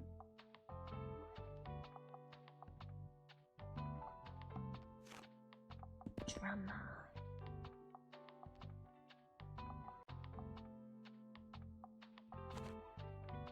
Classic. Children. What is it? Oh my god, the wicked jump scare. Oh my god, the wicked jump scare? Oh lord. What has happened? What'd I do? What embarrassing thing have I done now? I have no idea, Buru. I'm confused. Maybe something in the ads. People are in ads right now. I think this makes sense. Because we don't sell that many classics out here. Oh, I hate when they do that. They're making that illegal somewhere. Where you can't make the ad more louder than the thing. Like, it's not as illegal. The Wicked trailer. Are they releasing the second part or something soon? I don't know. I don't really see ads that often. Except for when I'm watching...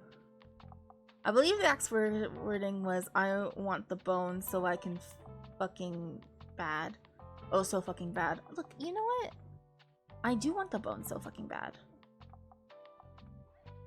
You got a problem with that? Are you trying to kink shame me? Are you trying to kink shame me, Ro?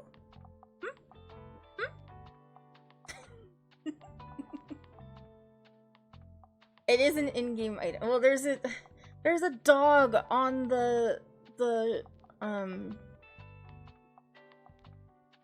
what is that thing called?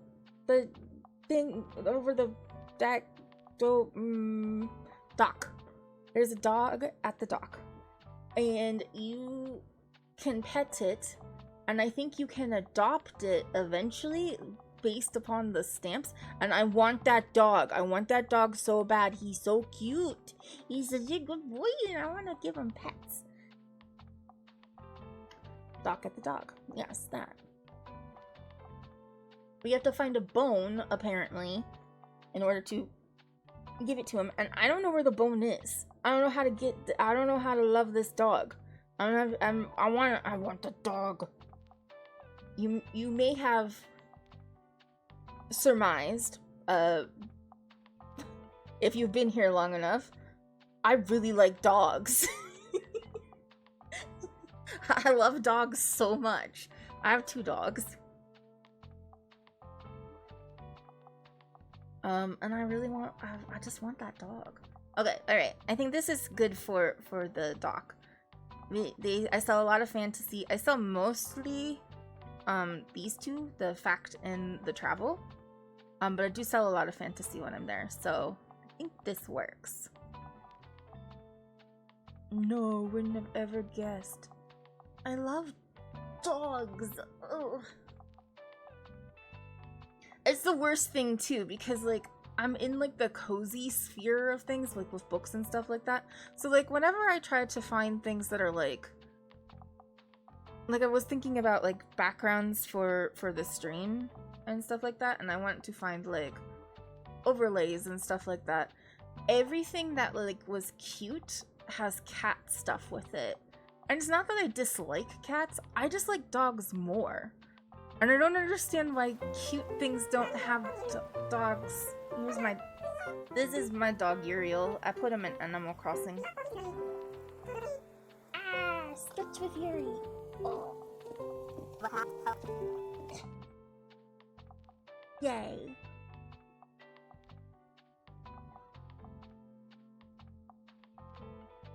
Anyway, but all cute things have cats everywhere, and only one is dogs. That's how I feel about a lot of book merch stuff. Also, referencing coffee. Yeah, coffee. Like I'm more of a tea person, but it's like, you know, why can't I just have, I don't know, a Diet Coke, man? Why can't I curl up in bed with my horror novel that has like a bunch of ghosts and murder with my Diet Coke? Why's it gotta be coffee? It's always coffee. I love other people's dogs. That's fair. I understand. I get it. I love my dogs. A lot. I mean, I love other people's dogs. And if there's a dog, I'm gonna pet it.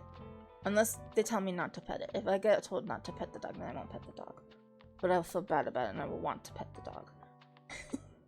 I've been to cause in France you can have dogs in most restaurants unless the restaurant says don't. It's not like a health code violation to allow dogs in the restaurant. So a lot of people bring their dogs with them when they go to a restaurant. And so like one time before we had dogs, 'cause we bring our dogs to usually if we ever go out to eat. We were at the restaurant. And this cute dog just kept on coming up to us, and like we were sitting in like this bench seating thing, and he kept on like coming closer and closer to sit next to me in the bench seating and be like, "You wanna pet me? You want to pet me?" And the owner's like, no, don't go bother other people. And I was like, don't worry about it, let him bother me. I love him. I will give him all the pets. This is before I had my dogs. Ugh, okay, alright, let's go ahead. Let's go. Coffee is life. I don't know about that. I don't drink a lot of coffee. I like it, but it's not my favorite. I think there's a bone in here. Should I just look up how to find the bone? Or I was trying not to do that because I wanted to see if I could naturally knock people's shit over and see if there was a bone in it. You have a bone? What are you doing? Hey, do you have a bone? I'm looking for seashells. I think I saw some around here somewhere. Before you keep looking, wanna have a look at my wares first. None of these are fish. Do you think I could give it to the dog? Can you give the dog the fish?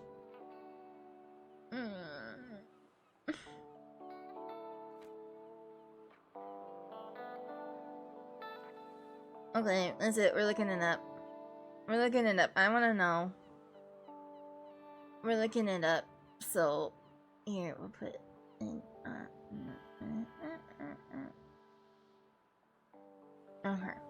Okay.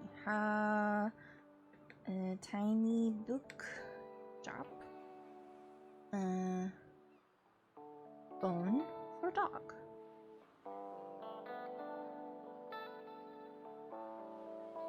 Yeah, we'll just look at the Reddit. That'll be fine. Where can I get it? If you look at the calendar, it will show you there's a fish market at this. Okay. I think it might be on Wednesday. The fisherman Walt is there and his fish stand set up, and you just click on him and he will give you the option to buy it from him.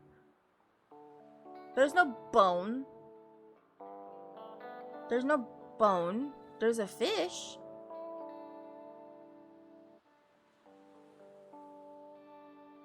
That's a fish, though. Is it the fish? Do I give him the fish? Is it the? It's not a bone. It's a fish. Okay, let's try the steam one. Oh, you buy a fish from the fisherman. Okay, so I can give him the fish. We did it. We could do the fish. We'll do the fish. It's the fish time. It's fish. It's fish. It's fish. We give him the fish. We got a fish. It's a fish. Okay. Do I just... How do I... Okay.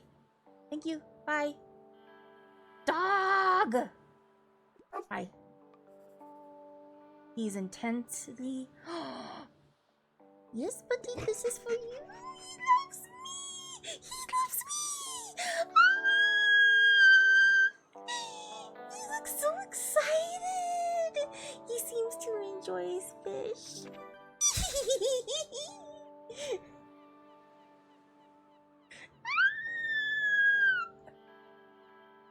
Okay, Sam collected. Feed this right.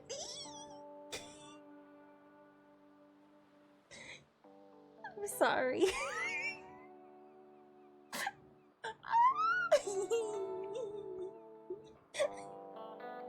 I've been wanting to do this for weeks. Ever since we found the doggy. He seems to really like fish, and you apparently he loves me. I love him too. I love that doggy so much.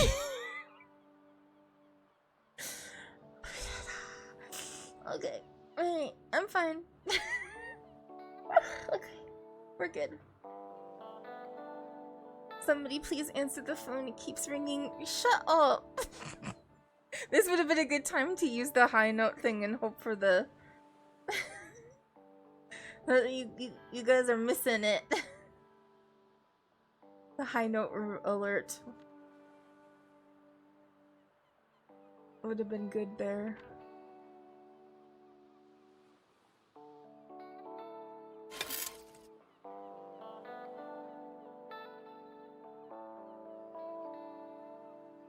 Aw, dang. Yeah, I think... I don't know what that... Oh, it broke. We broke glass. I broke glass. That's what that one was.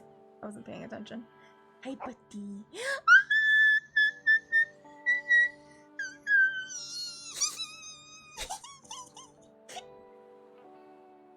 I should open up the bookshop. I'm sorry. Oh, wait.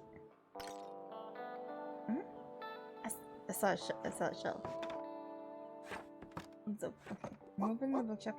Puppy. Hi, puppy. Hi. Hey, he's following you. He seems like he really wants to stay at the bookshop. Okay, that's fine. Would you like to take him home with you? Yeah. I want to take the puppy home. It's happening so fast. I feel ridiculous, by the way, but... Genuine reaction right now is I get to have a doggy. Okay, Alright, we're fine. He's excited. I'm excited too. Do I get to name him? Look at him. He used to live on a fishing boat, but now he never leaves your side. When successfully recommending a book, I get +2 coins. And then he costs me a little bit of money, but I don't mind. Shut up, guys. Stop making fun of me. It's so wonderful. I'm so happy.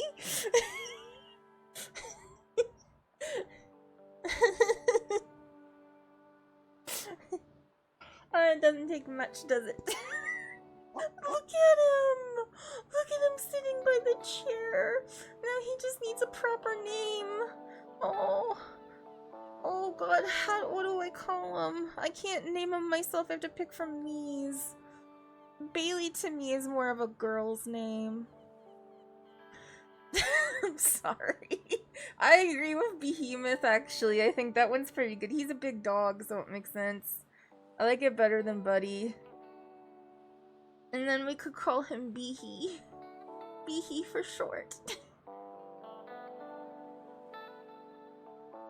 Or Momo. That means peach, though, and it's kind of a girl's name. Yeah, Amir, I did the same thing right before you said it. It came through to me. Or Momo. Jinx, by the way. Oh, wait, no, Jinx isn't here. Okay, I'm fine. I'm fine. Or Mothy, that's right. Oh, God, we'll have to think about it. I might be Momo. We'll see what happens. We'll see how it goes. Alright, I love you, Behemoth. It looks like he already responds to that. Hey. Look at it! Look at the stamp! Oh, so cute. Adopt the stray dog. Officially adopt the stray dog. Welcome to the Tiny family. Behemoth Tiny. I'm gonna cry again. I need to stop. Hold on. I'm getting my shit together. Let me.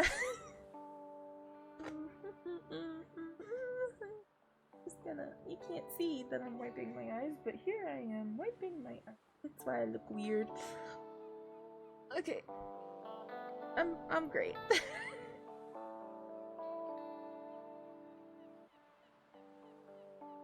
I love dogs. Okay. I wanna go look at. I wanna look at. We got all of them in here now. Yay! Okay, I need to sell books. We gotta sell books now.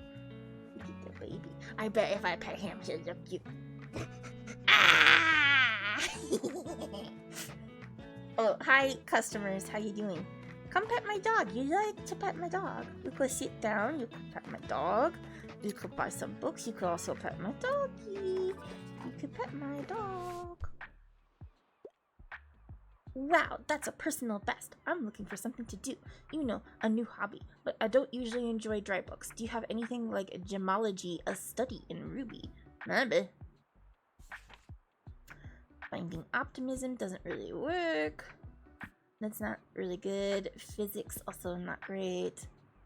HTML kind of works, but not really. Nope. The Stonewall Reader. This curated anthology chronicles the Stonewall Uprising after 50 years through articles, first accounts, and more iconic activists and forgotten revolutionaries who were dispensable in the gay liberation movement tell their stories. The New York Public Library. In 2019. Interesting. Okay, we're gonna look it up. Now that I'm done squealing about the fucking dog, I'm so sorry, guys, that you had to go through that, but, I wanted that dog for a while. Okay, alright. Chill. The Stonewall Reader. From 2019, yeah, there you go. Forward by Edmund White, edited by just the New York Public Library. Interesting. For the 50th anniversary of Stonewall Uprising, an anthology chronicling the tumultuous fight for the LGBT rights in the 1960s, and the activists who spearheaded it, with a foreword by Edmund White. The finalists for the Randy Shilts Award for Gay Nonfiction, presented by the Publishing Triangle Tour.com. Best Book of 2019 so far, Harper's Bazaar. The 20 Best LGBT Books of 2019, Advocate. And Best Queerish Nonfiction Tomes we read in 2019. June 28th, 2019 marks the 50th anniversary of the Stonewall Uprising, which is considered the most significant event in the gay liberation movement and the catalyst for a modern fight of LGBT rights in the United States. Drawing from the New York Public Library's archives, the Stonewall Reader is a collection of first accounts, diaries, periodic literature, and articles from the LGBT magazines and newspapers that documented both the years leading up to and the years following the riots. Most importantly, the anthology spotlights both iconic activists who were pivotal in the movement, such as Sylvia Rivera, co-founder of Street Transvestites Action Revolutionaries, STAR, as well as forgotten figures like Ernstine Eckstein. Yeah, that makes more sense. And one of the few out African-American lesbian activists in the 1960s. The anthology focuses on the events of 1969, the 5 years before and the 5 years after. Jason Bauman of the New York Public Library Coordinator of Humanities and LGBT Elections, has edited and introduced the volume to coincide with the New York Public Library's exhibition he has curated on the Stonewall Uprising and Gay Liberation Movement of 1969. It sounds really cool. Noah, you gave it hearts, so let's see what we can find. Digital. I'll add it to the pile and see. Okay, let's keep going. Not really a thing that would work. Coffee table book. Architecture. The origin of species. No. That sucks. Maybe there'll be a food one in this. Villas in their gardens. Maybe. No. No.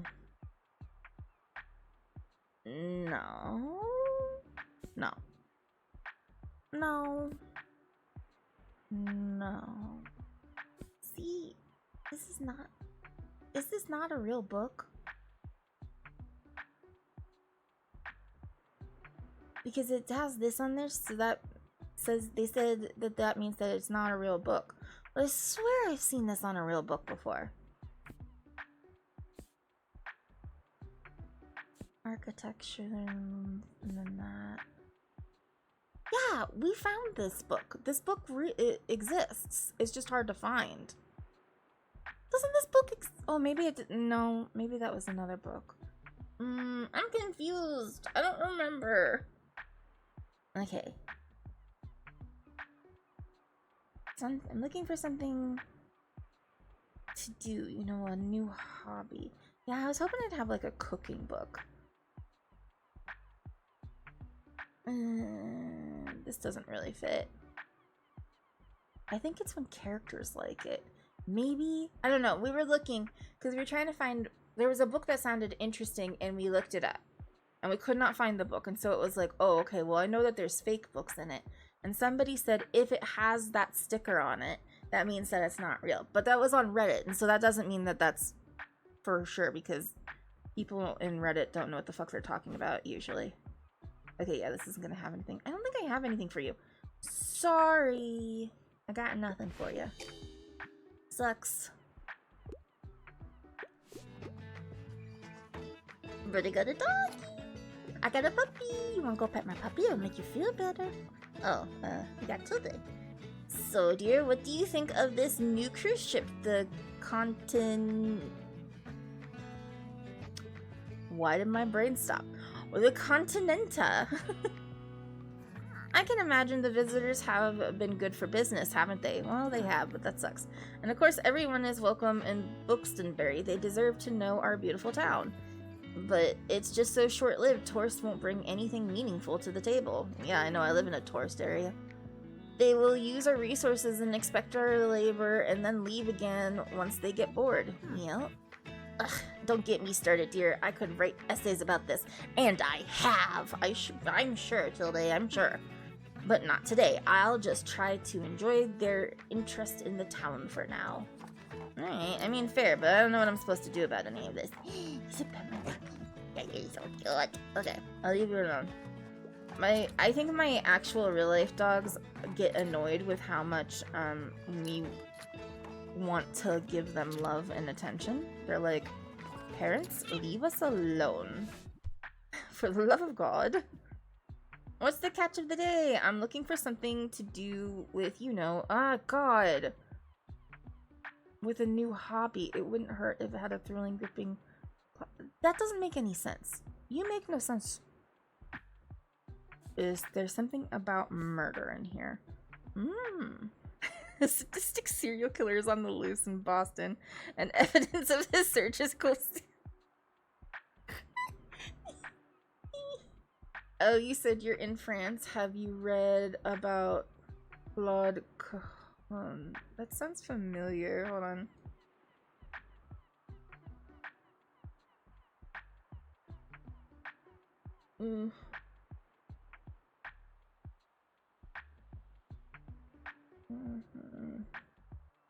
Oh, the photographer. Okay. I haven't actually looked too much into it. I don't know a lot about French stuff. I know I live here, but... Oh my god. Why did I look at my phone? My phone only tells me bad things. My phone only tells me bad things. I got a news alert about something horrific, and now it's just ruined my mood for just a second. I need to go pet the fake dog because my other dogs are not near me. A sadistic serial killer. Yeah, horrific things happened in Nigeria. Evidence of his surgical skills, lead investigator. Oh, Rizzoli to suspect that he might be a physician. A dark and twisted thriller. And the first in the popular Rizzoli's and Isle crime series. They made that into a show, didn't they? Yeah, it's pretty horrific. I don't really want to say it out loud. But my day is ruined now because I read that. I read the news alert. And I only read a sentence. I don't know anything about what happened, and I don't really want to look. Not right now, anyway. I want to focus on selling books and loving Momo. Behemoth will soothe our souls.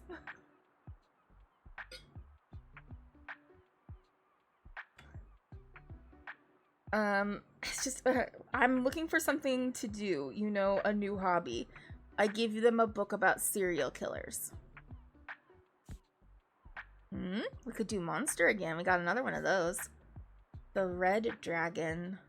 Oh, Hannibal Lecter one. Okay, yeah, no, I know this one.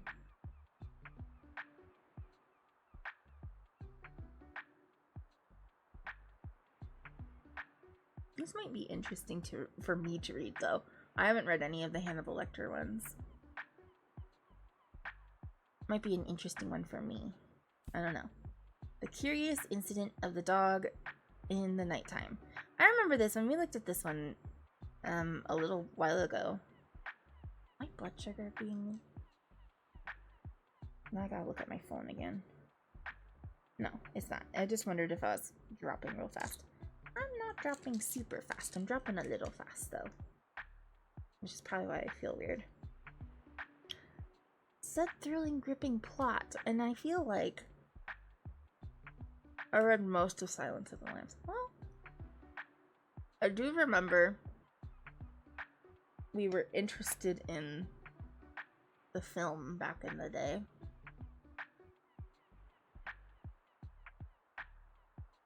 It is a good film. I don't know, it was fine. But I heard about other stuff that happens in the series, and I don't really want to read that. Fair. Stick with the movies and TV show. Also fair.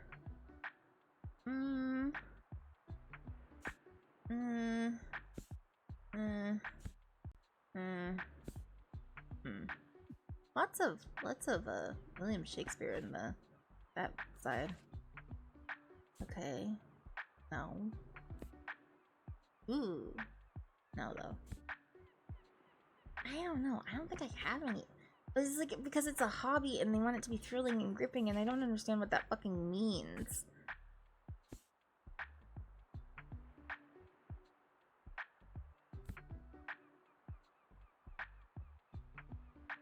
I don't know what that means.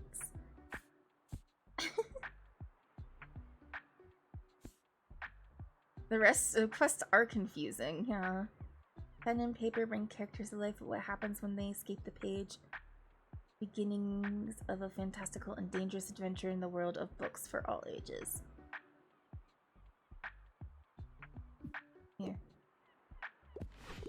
Yeah, I don't. You didn't make sense. Ask for things correctly. I gave you something to do. I gave you inspiration to become an artist. Any more shells? I just need one more shell. One more shell. Oh, oops. Sorry, my bad. Wait, what? You got a dog? Oh my gosh, why didn't you tell me? Because I literally just got the dog. Like, now. He's so cute. Hi, cutie. I knew we were meant to be, Anne. You and me. Oh, I think he likes me. This has just made my day. She understands me. You and me, and we are friends. I can tell we're supposed to be friends. I forgot what I was doing, but it doesn't matter now. My new mission is to pet this baby. Oh my god, that's exactly what yep, okay, let's help people. Ahoy! I could really use something with a political message. Also, philosophy is my cup of tea. Do you have anything like Howl and other poems? Political message, perhaps. Gregor discovers the hidden world beneath New York City in this charming yet dangerous fantasy adventure for young readers. Will he live to the prophecy foretelling his deeds? I'm not exactly there. Stories of Your Life and Others, a collection of 8 marvelous science fiction short stories. Ask the question that speculative fiction asks best. What if? Don't think so. Flowers? No, not really. Kind of, but it really doesn't have anything to do with like political things. I mean, kind of because of the disability stuff, but Dune. Not. I mean, yes, sort of. A Storm of Swords. Yes. The Fellowship of the Ring, also kind of. A Night Shift. No, not the Lucy Bacchus song. It's a collection of spooky Stephen King short stories instead. Cool.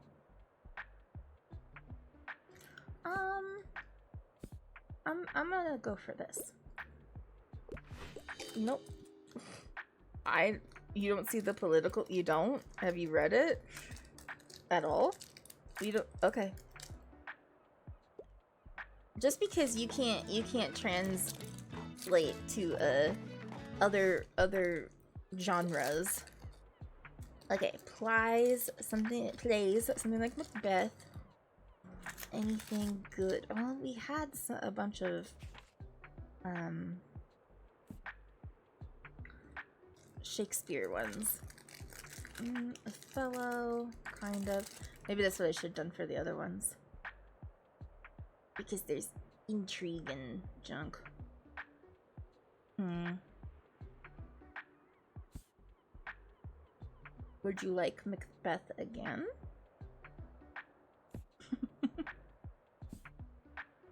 Hmm. That might have been a better one too. How about we do Othello?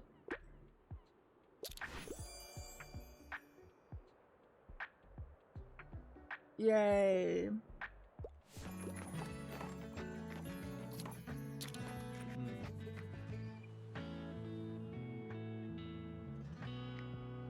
Yo, it's getting a bit chilly, right? Can't wait to show off my new cardigan soon. I've been knitting it from this cool pattern my granddad sent me. It has these really wide arms, so it kind of makes you look like a bat. Cute.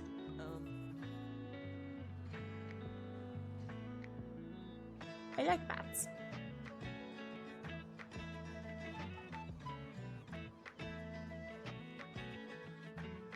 It could be a dope look for autumn. Batley and I agree. Anyway, check this out. There's gonna be a dope beach bonfire on the 28th since it's the last day of summer. We should check it out together. Then I can finally introduce you to friends of mine.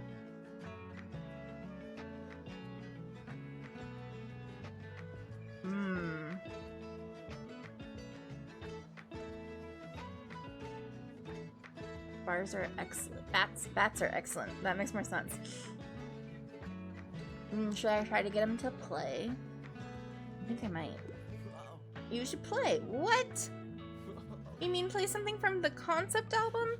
Ricky, I don't know if I'm ready for that yet, but I suppose I should try. Get over my fears and all. Man, alright, I'll get to practicing then. Yay! You're a pretty good motivational speaker, did you know that? Thanks for your faith in me, kinda makes me want to write more now. Good, you should. Hope I'll see you on the 28th then, later.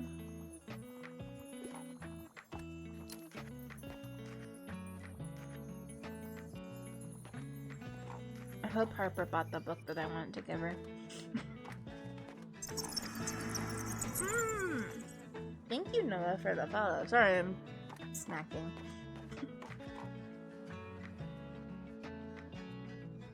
I needed a snack.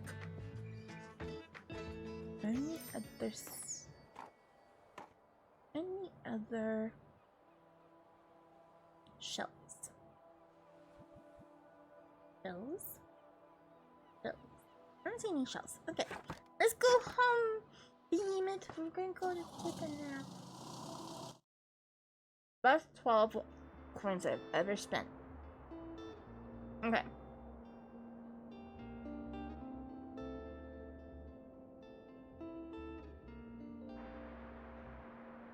What do we need?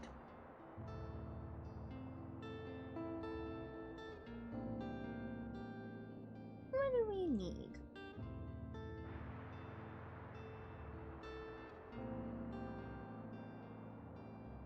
We really need more crime, but I don't see anything that's like going to definitely be crime.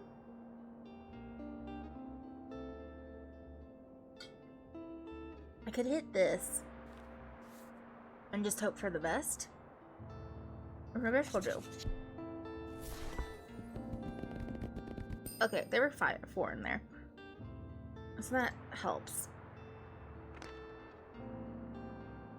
But like these aren't gonna have what I need. Is it that my doggy is new? My doggy is new. And Behemoth is not going anywhere, so there's that. Okay. Yeah, it makes my daily expensive 20, but I don't care. Doggy stays.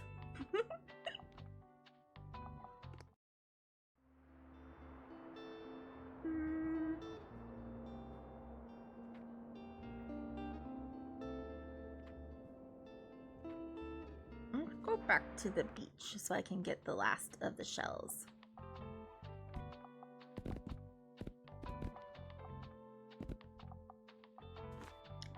Crime. Fantasy. children.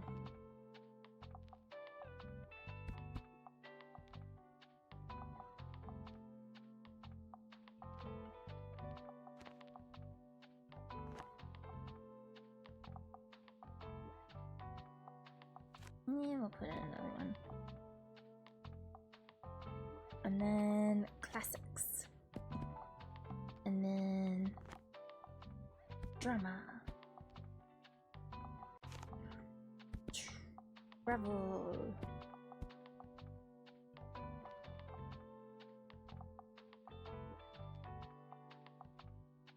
I think I'll just put a whole thing effect, because why not?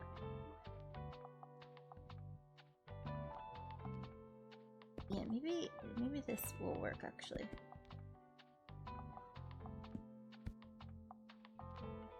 And then we'll actually fill out the whole thing. That might be good. That might be good for the beach. Let's go.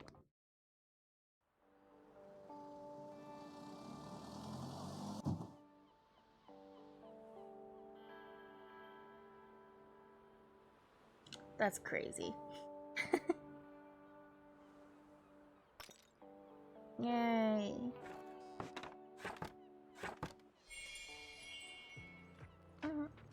Okay, maybe because I got it while it was not open? I don't know.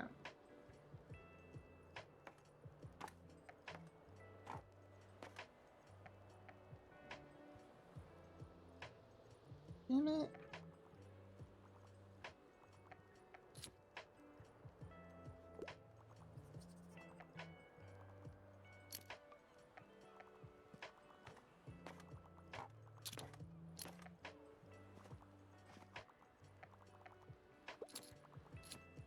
I thought I only needed the one more. Apparently not. Arf, arf. Who's this sweetie boy? It's you. It's you. For sure. Yes, you are. Okay. I'm sorry I have to pick up my kid in a bit. I need something suitable for an 8-year-old. Also, I want something short and sweet. That's what we got in kids. Never-ending story. Kind of a long one. Kiki's delivery service. Prince Caspian, The Return to Narnia. Not quite too long. Not a bad choice there with Charlotte's Web. And Charlie and the Chocolate Factory. We'll go Charlotte's Web. That's a good one for an 8-year-old.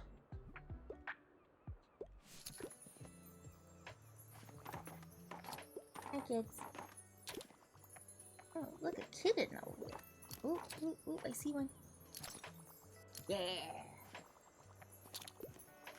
Harper's here. Harper needs help. Harper needs help. Okay, hi, can I get a book? I need magic, whimsy, occult stuff, and I wouldn't mind something niche. Okay, right. And we'll see if we've got anything this time. Happy Prince, no. The Search, maybe?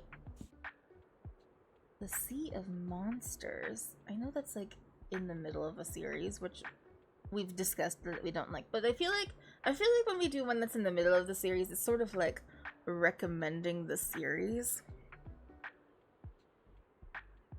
So I feel like if they're gonna put things that are a series in it, they really should give you like the box set of this series is what you're actually selling. This might work. Maybe. Let's try it. Yeah. Are you a magician? This is right up my alley. Great. Glad you like it, buddy. Here comes Anne. Hi, Anne. Ooh, help. Hi, cutie. Hi. Oh, okay. Oh, you're talking to my dog. Yeah. Who's my favorite boy? Yes, you are. Oh, I was also looking for Harper. Did you happen to see her? She's literally right next to you.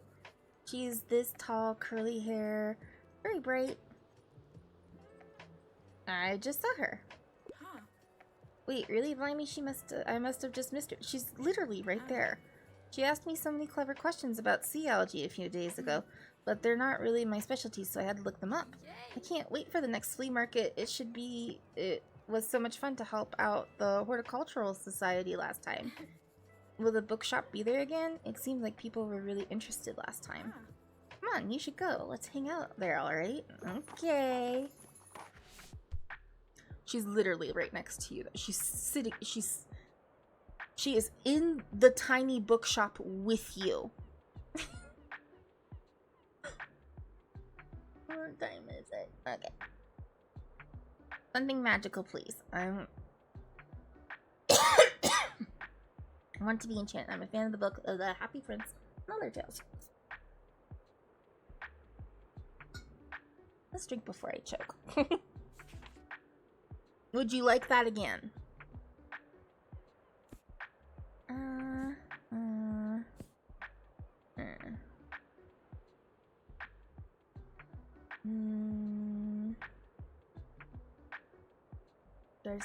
I mean, this could work. This might be a little too dark.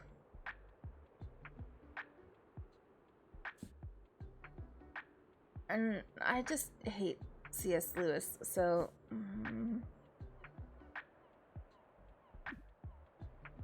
maybe? Yay! Just don't turn me into a toad, please. No problem. We did it.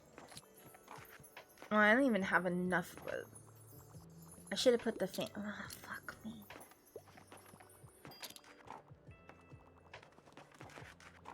I should have put more fantasy on the shelf. I forgot. Give me something with a thrilling case of a dashing detective. I'm not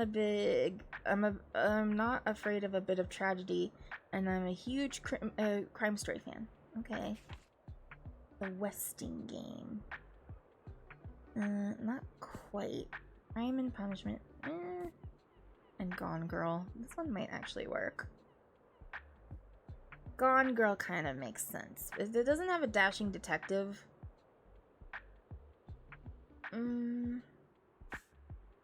Does this have a dashing detective? No.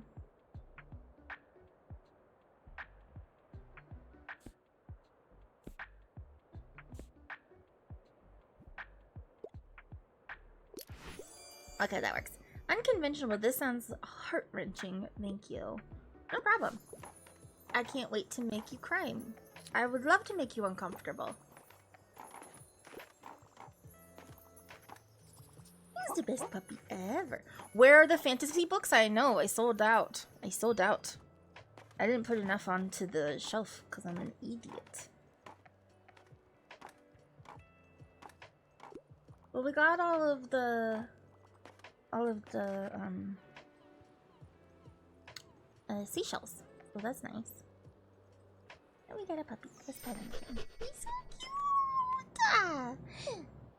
Okay, let's close up. I got a pup. He is so cute. We made lots of money. Must read classics. Dusty but good. I don't know about that. I'm not sure about that one. We're so... I'm gonna get it because we're so low on crime. That's what I get. That's what I get. That's what I get. Okay.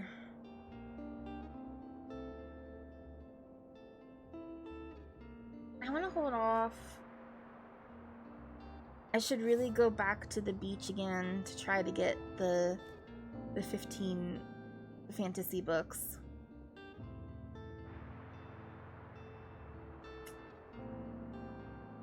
I'm thinking of if I want to get these.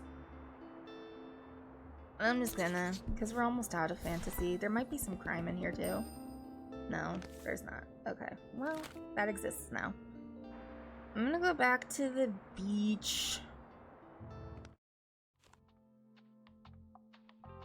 So we'll have the same thing. It's only because, we're almost out of... hold on.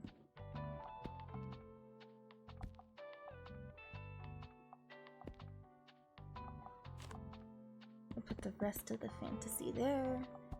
Fill out the fantasy there. And then we'll fill out the crime again. This seems good. Maybe I do this.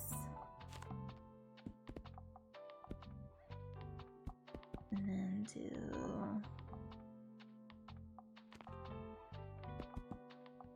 not fact, sorry. Travel. I didn't really sell any travel. Okay, let's try it this way.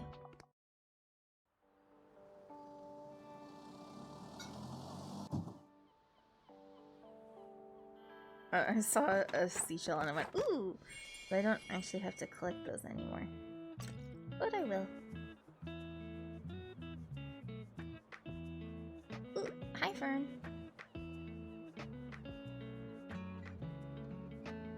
Ooh, hello children.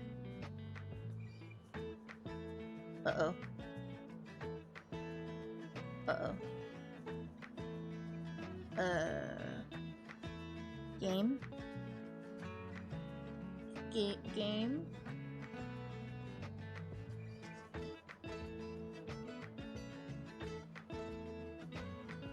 You good, game?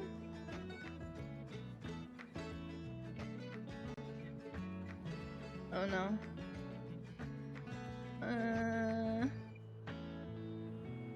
Did it to you too? No! Wait, I went back. Let me try it. Okay. It doesn't... Okay. Well, that's fine. We'll just... Let me go back, so that's nice. I'll just do that. We won't think about it.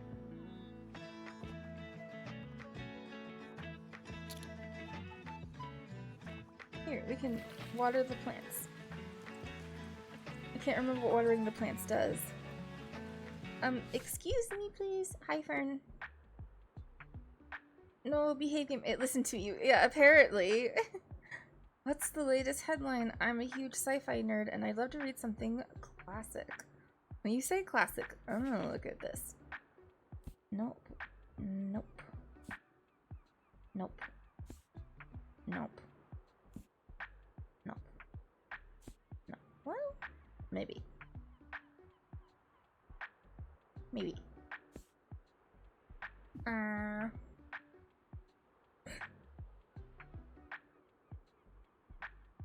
Why is this in fantasy and not in children? Then Dracula, no.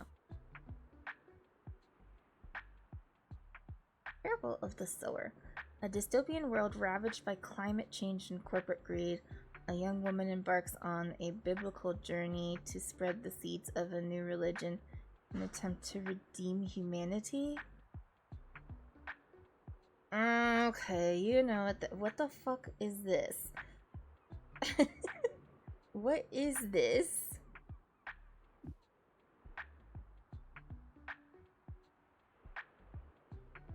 We're gonna look it up. The Parable of the Sower by Octavia E. Butler. Fiction, classic, dystopian, literary, science fiction. Okay. Something a little too close to home right now, apparently. Acclaimed post-apocalyptic novel of hope and terror from an award-winning author's pairs well with 1984 and The Handmaid's Tale. Okay. And includes a foreword by N.K. Jemisin. Oh, John Green. Okay. When global climate change and economic crises... Oh, okay, sorry. I can see that. Parable of the Sower is known sort of as if Handmaid's Tale was written by a black woman. No, it sounds interesting. But yeah, like the way that they're describing it is like, what is happening here? Oh, Okay, sorry, you're in ads. I'm gonna keep reading this though. It's on the screen if you want to read it. See, I'm circling it because you can read it too. When global climate change and economic crises lead to social chaos in the early 2020s, California becomes full of dangers from a pervasive water shortage to masses of vagabonds who will do anything to live to see another day. 15-year-old Lauren Lamina lives inside a gated community with her preacher father, family, and neighbors, sheltered from the surrounding anarchy. In a society where any vulnerability is a risk, she suffers from hyperempathy, a debilitating sensitivity to others' emotions. Precocious and clear-eyed, Lauren must make her voice heard in order to protect her loved ones from the inherent disasters her small community stubbornly ignores. But what begins as a fight for survival soon leads to something much more: the birth of a new faith and the startling vision of human destiny. A birth of a new faith. I don't know, that's weird. It's a little the birth of the new faith is a little bit strange, but it is interesting. The reader's drawn to unflinching near-future parables about forging meaning while civilization erodes, raw hope braided with dread. Ideal if you like deliberate pacing, knife-edge tension, and philosophical weight of tidy comforts, and you crave voices that are West survival with something like scripture. The religious aspect of it is really throwing me. But it does sound interesting. Oh, Earth Seed 1, so there's more to this. B. Parable of the Sower. Parable of the Talents. Oh, there's more. Is that... So there's a second one. That's kind of cool.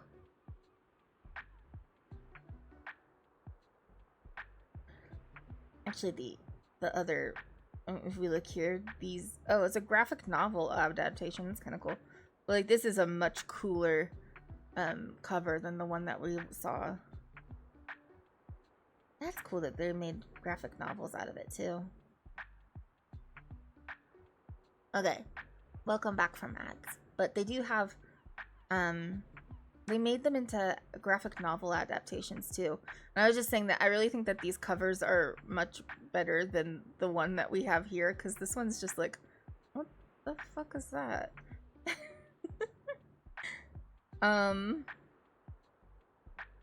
Yeah, it sounds interesting. The religious aspect, the scripture and whatever, is kind of throwing me in a way that, like, I don't know if I like that, but I am interested. I want to see if I can find it. Do they have it in a digital version? Yes. So I'm gonna put it on the to read pile, and we'll see if I can find it. I don't know if I will, but this is interesting. Something classic, sci-fi classic. Well, this is an option. Let's see what I have in classic.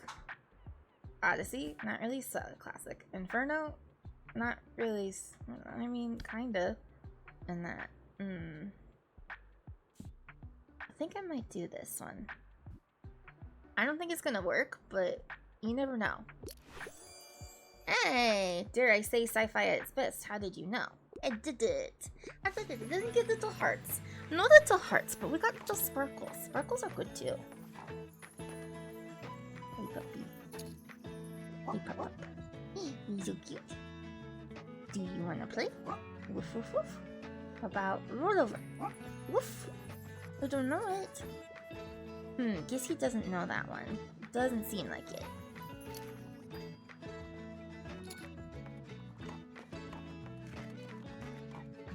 Here comes Harper. Here comes Anne. You're in the same vicinity again. Wow, you really collected those shells for me. Yay! New memory on seashell varieties. You documented the seashell varieties of Buxtonbury. The scientific community thanks you for your service. Oh, hi, Omen. Thanks for stopping by to say hello. I haven't been awake when you stream. I get a notification and I'm like, oh no, I'm sleeping. I think you streamed one time and I was asleep. And when I wake up, I get a huge wall of notifications of everybody who streamed, and I'm like, fuck. We documented seashell varieties of Buxtonbury. Okay, scientific community. We did it. We did it. We got all of the shells. Thanks. You're probably really nice and stuff. Thanks, Harper. Yeah, I would say so. But I don't really like marine biology anymore. Okay. I'm gonna be an astronaut anyway. I thought you were gonna be an architect. And they probably don't even look at shells. So you can keep them. Thanks. Have fun doing science with them or something. Sure. Now I gotta go talk to that turtle I saw over there. Bye! Hey, you. Yeah, I'm telling you, she's flirting with me. I'll stop flirting when you stop flirting, man. So, still not much going on, huh? Oh gosh, I'm so bored. I love jogging, but there's only so many times you can see the same path. I beg of you, please distract me with a book. Okay, let's see what we can find for you. What you got? I'm looking for a romance set in the past, but I don't really like scary stuff. What do I got? Not in the past, but a romance. Twisted love. In romance, there's something for everyone.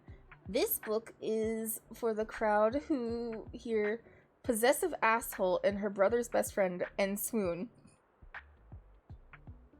Okay. Probably not that one then. And then Jane Eyre. This one works. An intimately narrated story of the winding life of Jane Eyre touches on many social issues present in Victorian England. Her story is fraught with twists of hardship, but ultimately leads to love. This works. This works. It's not scary. I would have never looked there. Jane Eyre sounds so romantic. Too bad there was nothing about lesbians. I could have tried. I could have shot my shot, you know. Whoa, this looks spicy, potentially? It's Jane Eyre. No. Oh well, that's probably exactly what I need to distract myself. Thank you for this. You're welcome. Jane Eyre is not something I would call spicy. Not really. Ooh, we got 10 of the fantasy. 12. Ooh, come on.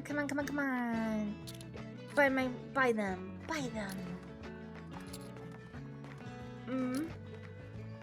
One more. We need one more.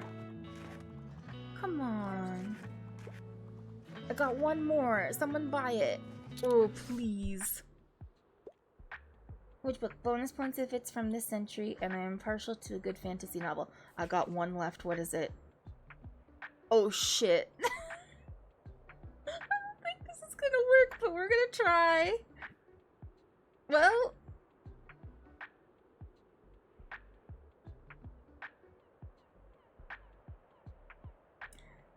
here you go.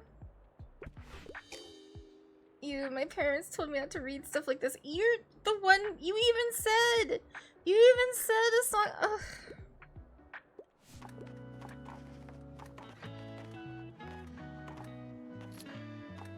Yes.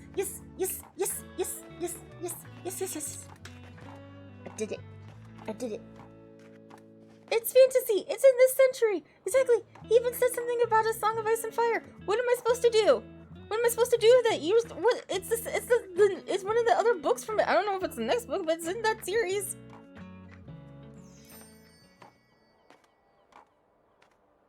But we still did it. We sold them. I don't know. Child, this is a great game. I love it, but sometimes, man. I don't know. I got a puppy today, so, I'm pretty happy. Help me declutter. Do you have any crime books? Oh, we have some. 45. I really need it though. I'm like 7. Okay, it's fine. We can afford it right now. Whew, that's better. That's better. We're better. Because today is the flea market, so we have to go to the flea market. Or should I stop? Maybe we run the flea market and then that'll be it. I'm gonna keep my thing this way it is. And then, yeah, we'll do flea market. Flea market.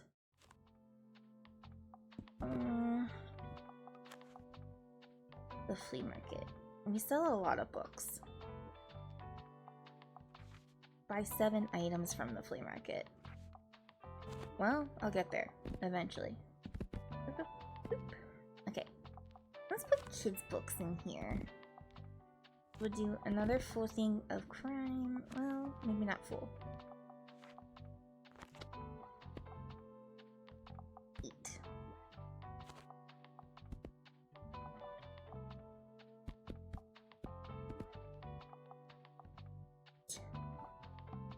What are the other ones? Classic and travel. Let's do travel. And then classics. 1, 2, 3, 4, 5, 6. What am I missing? Oh, fantasy and fact.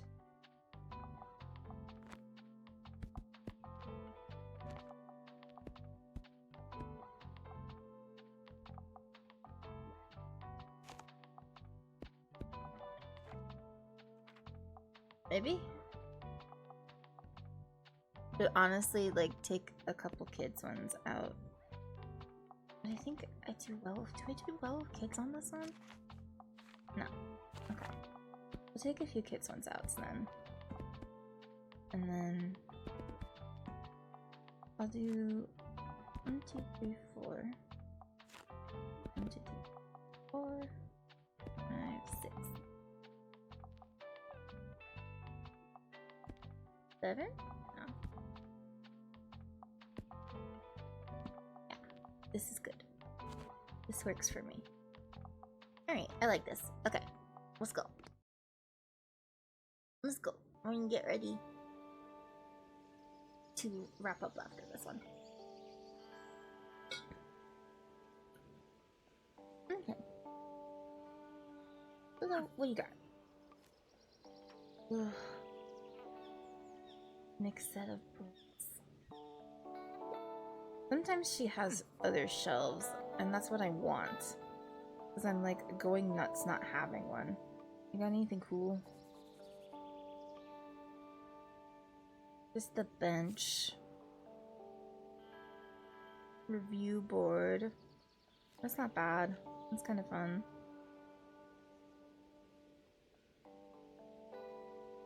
+1 to all books. It's kind of nice. It's expensive to have though.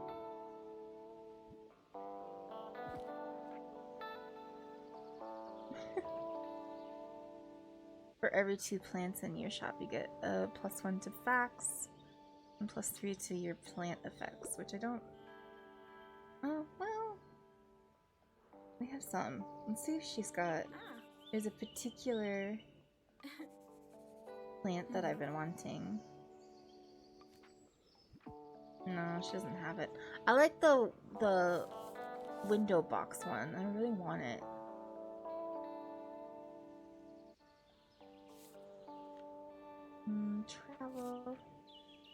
Travel classic fact. This might be a few. Travel. Okay. Well, maybe. Okay. Maybe I open and then look at what the art dealer has. What you got, art dealer? Bonjour. Got that book stand. We got this chartreuse, which is kind of nice. Chartreuse, I'm sorry. I don't know why that came out all weird. Tarnished copper is kind of pretty. Liminal green.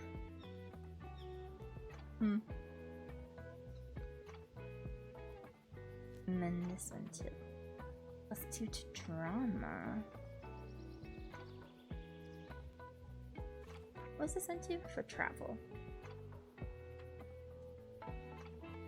I don't know. I don't know.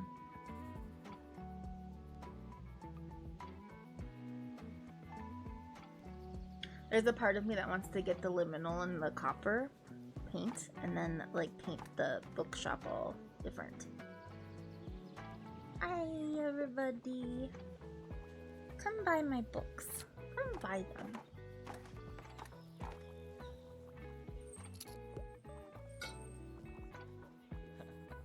Hey mate, let me have a look at your shelves there for a sec. You don't happen to have castles along or now and then in stock, do you?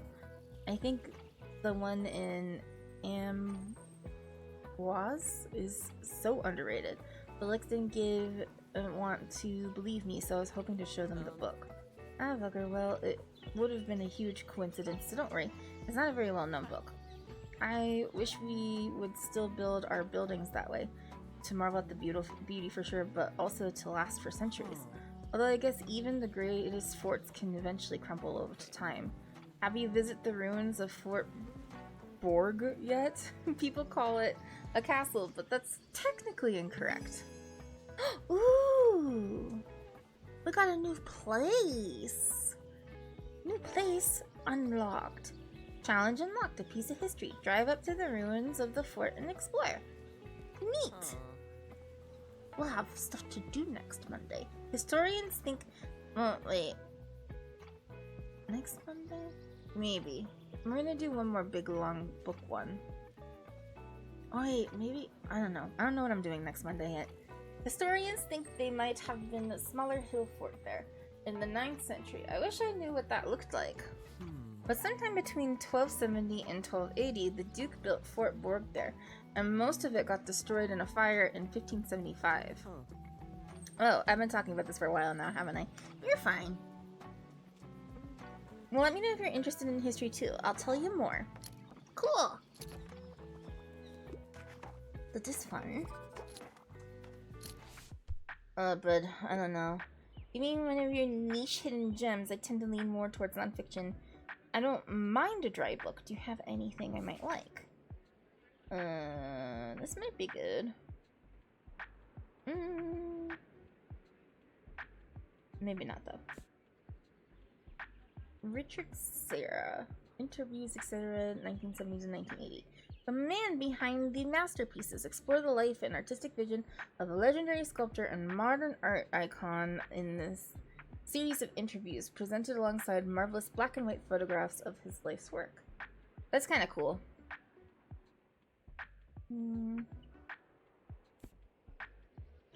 Alvar Aalto.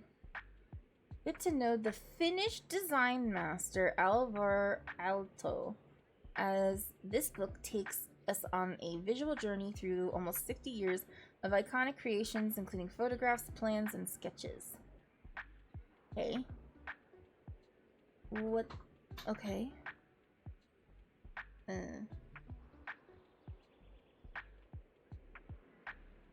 Who's Alvar Aalto?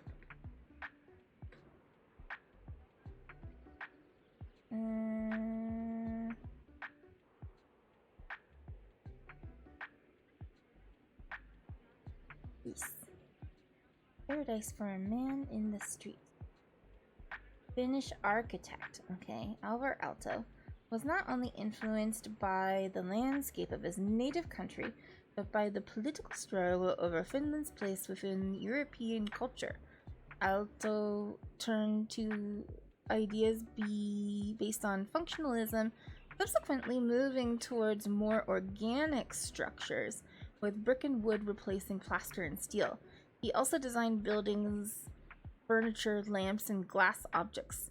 Contains approximately 120 images, including photographs, sketches, drawings, and floor plans. Introductory essays explore the architect's life and work, touching on family and background, as well as collaborations with other architects.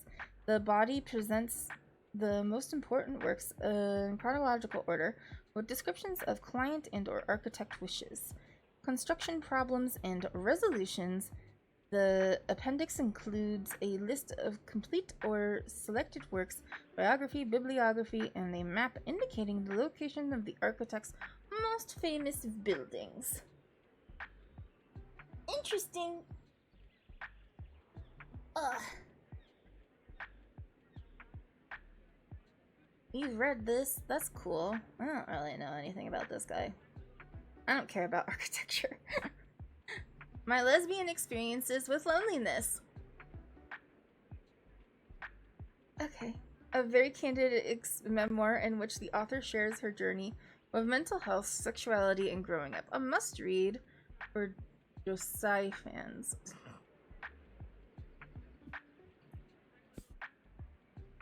Hawaii Story by Hawaii's Queen. This one's also interesting. Towards nonfiction, I don't mind a dry book. I don't think this is...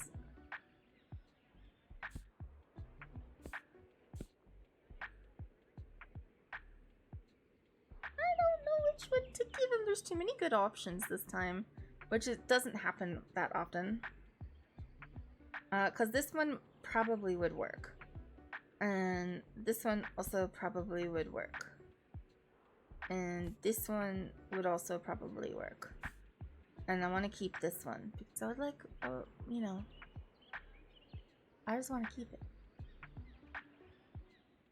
No reason. Not.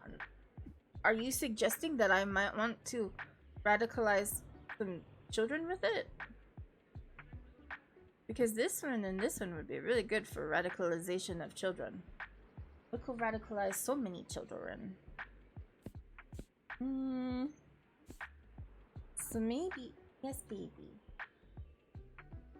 I got a doggy. Oh, he. Why you cry? Let's do this one. Hee, so cool and niche. You're welcome, buddy.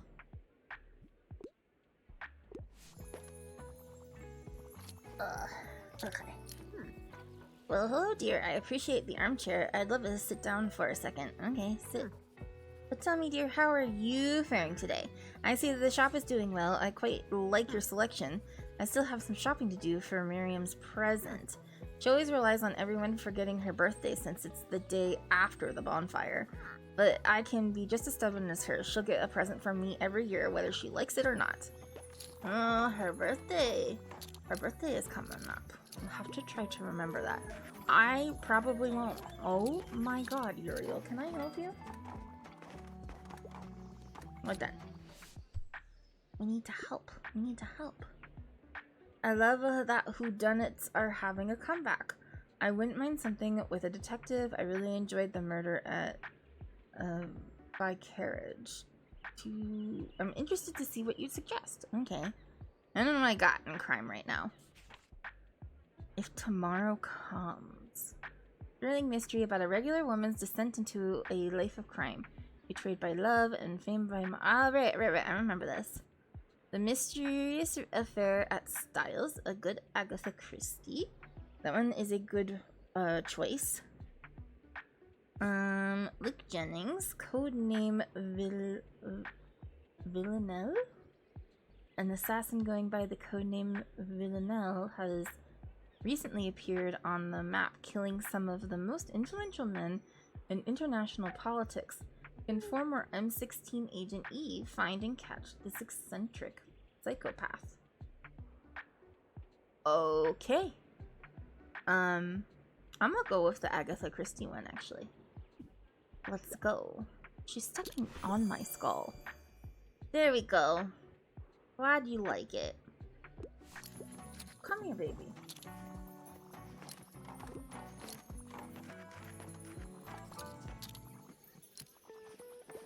Ariel, what's wrong? Oh, sorry. We almost missed this. Wow, I'm selling out. What a week. Please don't give me anything too gory. I don't love dry books. However, I need a horror book right now. Buddy, I don't know what to tell you, but... I don't think you're gonna get any. I was just trying to see if there was anything in that might work. Sorry, I'm out. I need another shelf. Dorian Gray. It doesn't really match. It might have worked. It might have worked. What are you doing? DLC novelization. I don't know if that exists. It's already a visual novel. Okay. That's pretty good. Pretty good day. We made a ton of money. And there just isn't anything that I'm interested in buying, I don't think. I think I might get the paint, though. I might get that paint. I liked this one. And I kind of wanted to see about the liminal one.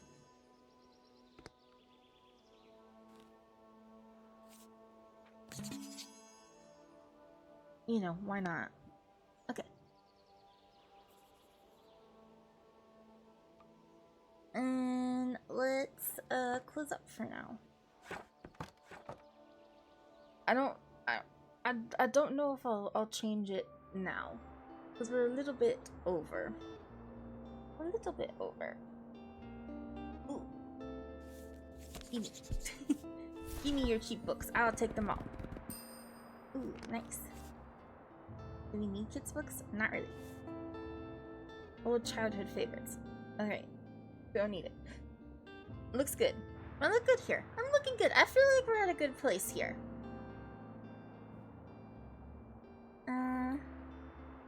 So I think what we'll do is go ahead and save and quit for now. And then we'll go just over here. We'll have a little chat over here for a bit. Hi guys. I'm big now. I'm a big person. Actually no. We should go back over here. Let me have brains for a second. It's gonna be weird, but I should think with my brains. Anyway, hi guys. How you doing? Thanks for hanging out with me. And selling books and looking at books and talking about books and thinking about books. Anybody else reading anything right now? Reading anything? Anybody reading anything right now? While we're on the topic of books, we did this a couple times. I have to pick a new book. I have books out in the library, so I have to pick from those. But I finished a book yesterday. It was a young adult book, and it was weird. It was my fault for picking a young adult book. What's the name of this book? You're reading My Hold of Alison Stoner's memoir came in this past week. Ooh, that sounds like fun. I read The Devouring Light by Kat Ellis, I think is their name. Yeah, Kat Ellis. It was pretty good, but it was weird. It was weird. But I find some of the young adult books to be just like, I don't know. But, you know, they're easy to read, and it was interesting, at least. What have I got out that I could start? Were you reading Biru? Oh, no. The one that I was gonna start, I only have 2 days to read, so I probably won't finish it. That's not good. All my holds are not good. And a lot of my holds are suspended. None of my holds are doing anything good. I could unsuspend this hold. Now where am I on? I'm first in line, 2 copies in use. 4 people waiting total, 2 people waiting for coffee. Okay, it might come through. I need to find a new book. Yeah, I need to see what I can do, because I need something for tonight.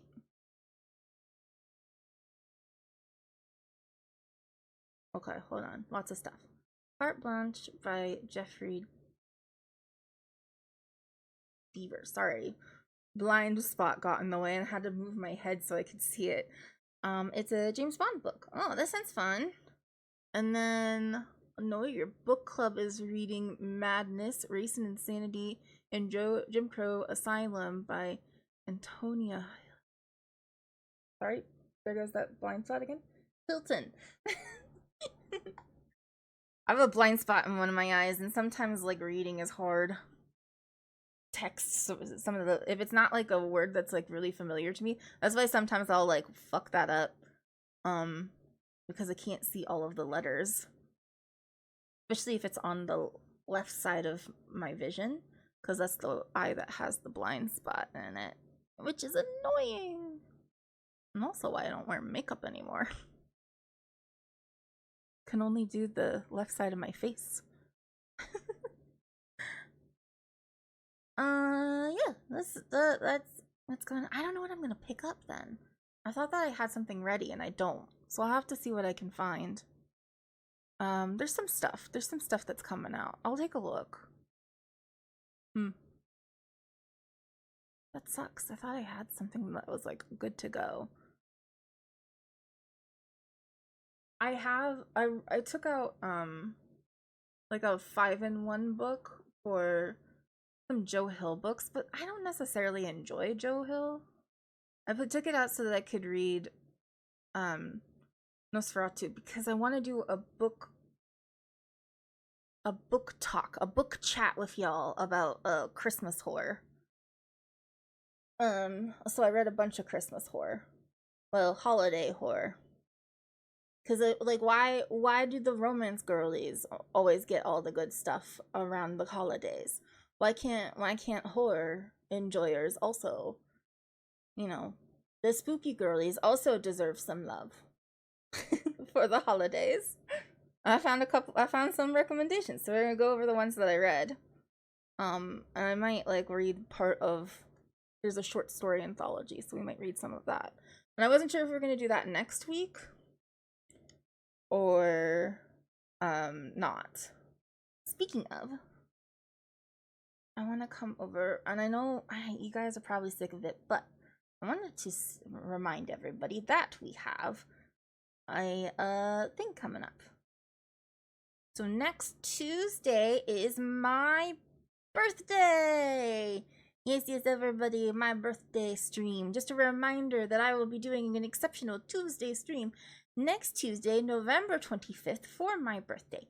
It will be a what do we call that? A marathon type stream where I'm going to try to go over all of the side quests that we got unlocked, all side stories in Doki Doki Literature Club. While that is happening, we will have rules set up also, which is, it's tiny now because I didn't want to look at the bed bugs on Saturday's stream, so I made it tiny. We'll have some rules, some goals going on at the same time. So anytime I get a follow, a sub, any gifts of bits, or a raid, it will trigger me spinning the Wheel of Destiny. On the Wheel of Destiny will be a couple of little things that I will have to do, like we'll sing songs. I'll keep my song list open. You guys can request songs and we'll do the next song whenever we hit that. I'll have it on there a couple of times so we hit it often. And then there'll be like other little things that are kind of like punishments or silly things that we can do real quickly to slow me down and make me stream longer. While we go, we'll have some goals. If we hit 10 follows, chat will be able to pick the next emote that I draw. If I get 5 subs, I will sing a song that I hate. And if I get 1,000 bits, I will sing a song, but I will sing it in opera voice. Any song of chat's choosing. So I'll sing it. That if you ever have wanted to hear a song sung in opera for whatever reason, we'll make it happen. And it might be silly and dumb. I'm not sure. And then those will also pile up. So if I get 10, we'll do 10 subs in that time. We'll do 2 songs I hate, Every 5 songs, every 1,000 bits, every 10 followers. But I don't think that that's going to happen. But you never know. You never know. Anyway, you all know this, I'm sure. but I thought I would say it just in case somebody didn't know. If you didn't know, that's what's happening next Tuesday, and I hope to see you there. I'll be ready with birthday, stuff. I don't know, birthday decorations. Yay! I'll post that on some of the other stuff. You can share it with people. Invite people over. Remind them, hey, Callie's having a birthday party. You should raid her. Raid Callie. We'll make her sing. It'll be fun. Alright, but I'm gonna go. I don't know, chill for a little while. But we gotta raid someone. Do we raid Glitch today? I try to raid Glitch at least once a week. But I don't know if Glitch is live. I assume Glitch is live because they're quiet. And they're usually only quiet when they're live. So let me go look. Let's go look. When we're not live, we'll find somebody. Glitch, are you live? Glitch, are you live? Should we do Glitch today, or should we be social today? We should probably do it today. Because it's better, I find it's better to raid on singing days. Because people are more interested in the singing ones. So maybe, yeah, we'll do Glitch today. Glitch is our best buddy, editor extraordinaire. Whenever I get around to posting all of the shorts that they've been working on. It's not me. I'm waiting for the go-ahead to do it. Like, because I've been told, oh, I need to get this back. I need a backlog. And so I'm waiting for the backlog to be finished so I can start posting. I'm hoping by, like, the beginning of next month, I can start posting. And they're just silly little shorts of highlights from games and then also, songs. So, I'm gonna work on that. But yeah, let's go ahead and raid our buddy Glitch. Glitch crowd. Did I spell everything right? Yes. Alright, we're gonna raid Glitch. It's gonna be great. I hope you guys have a wonderful rest of your day. Make sure you take care of yourselves, love one another, and all that stuff. And I will see you next time on Thursday for Video Game Music Part 3. Thank you for all the head pats and stuff. Video Game Music Part 3. Yeah. Bye-bye.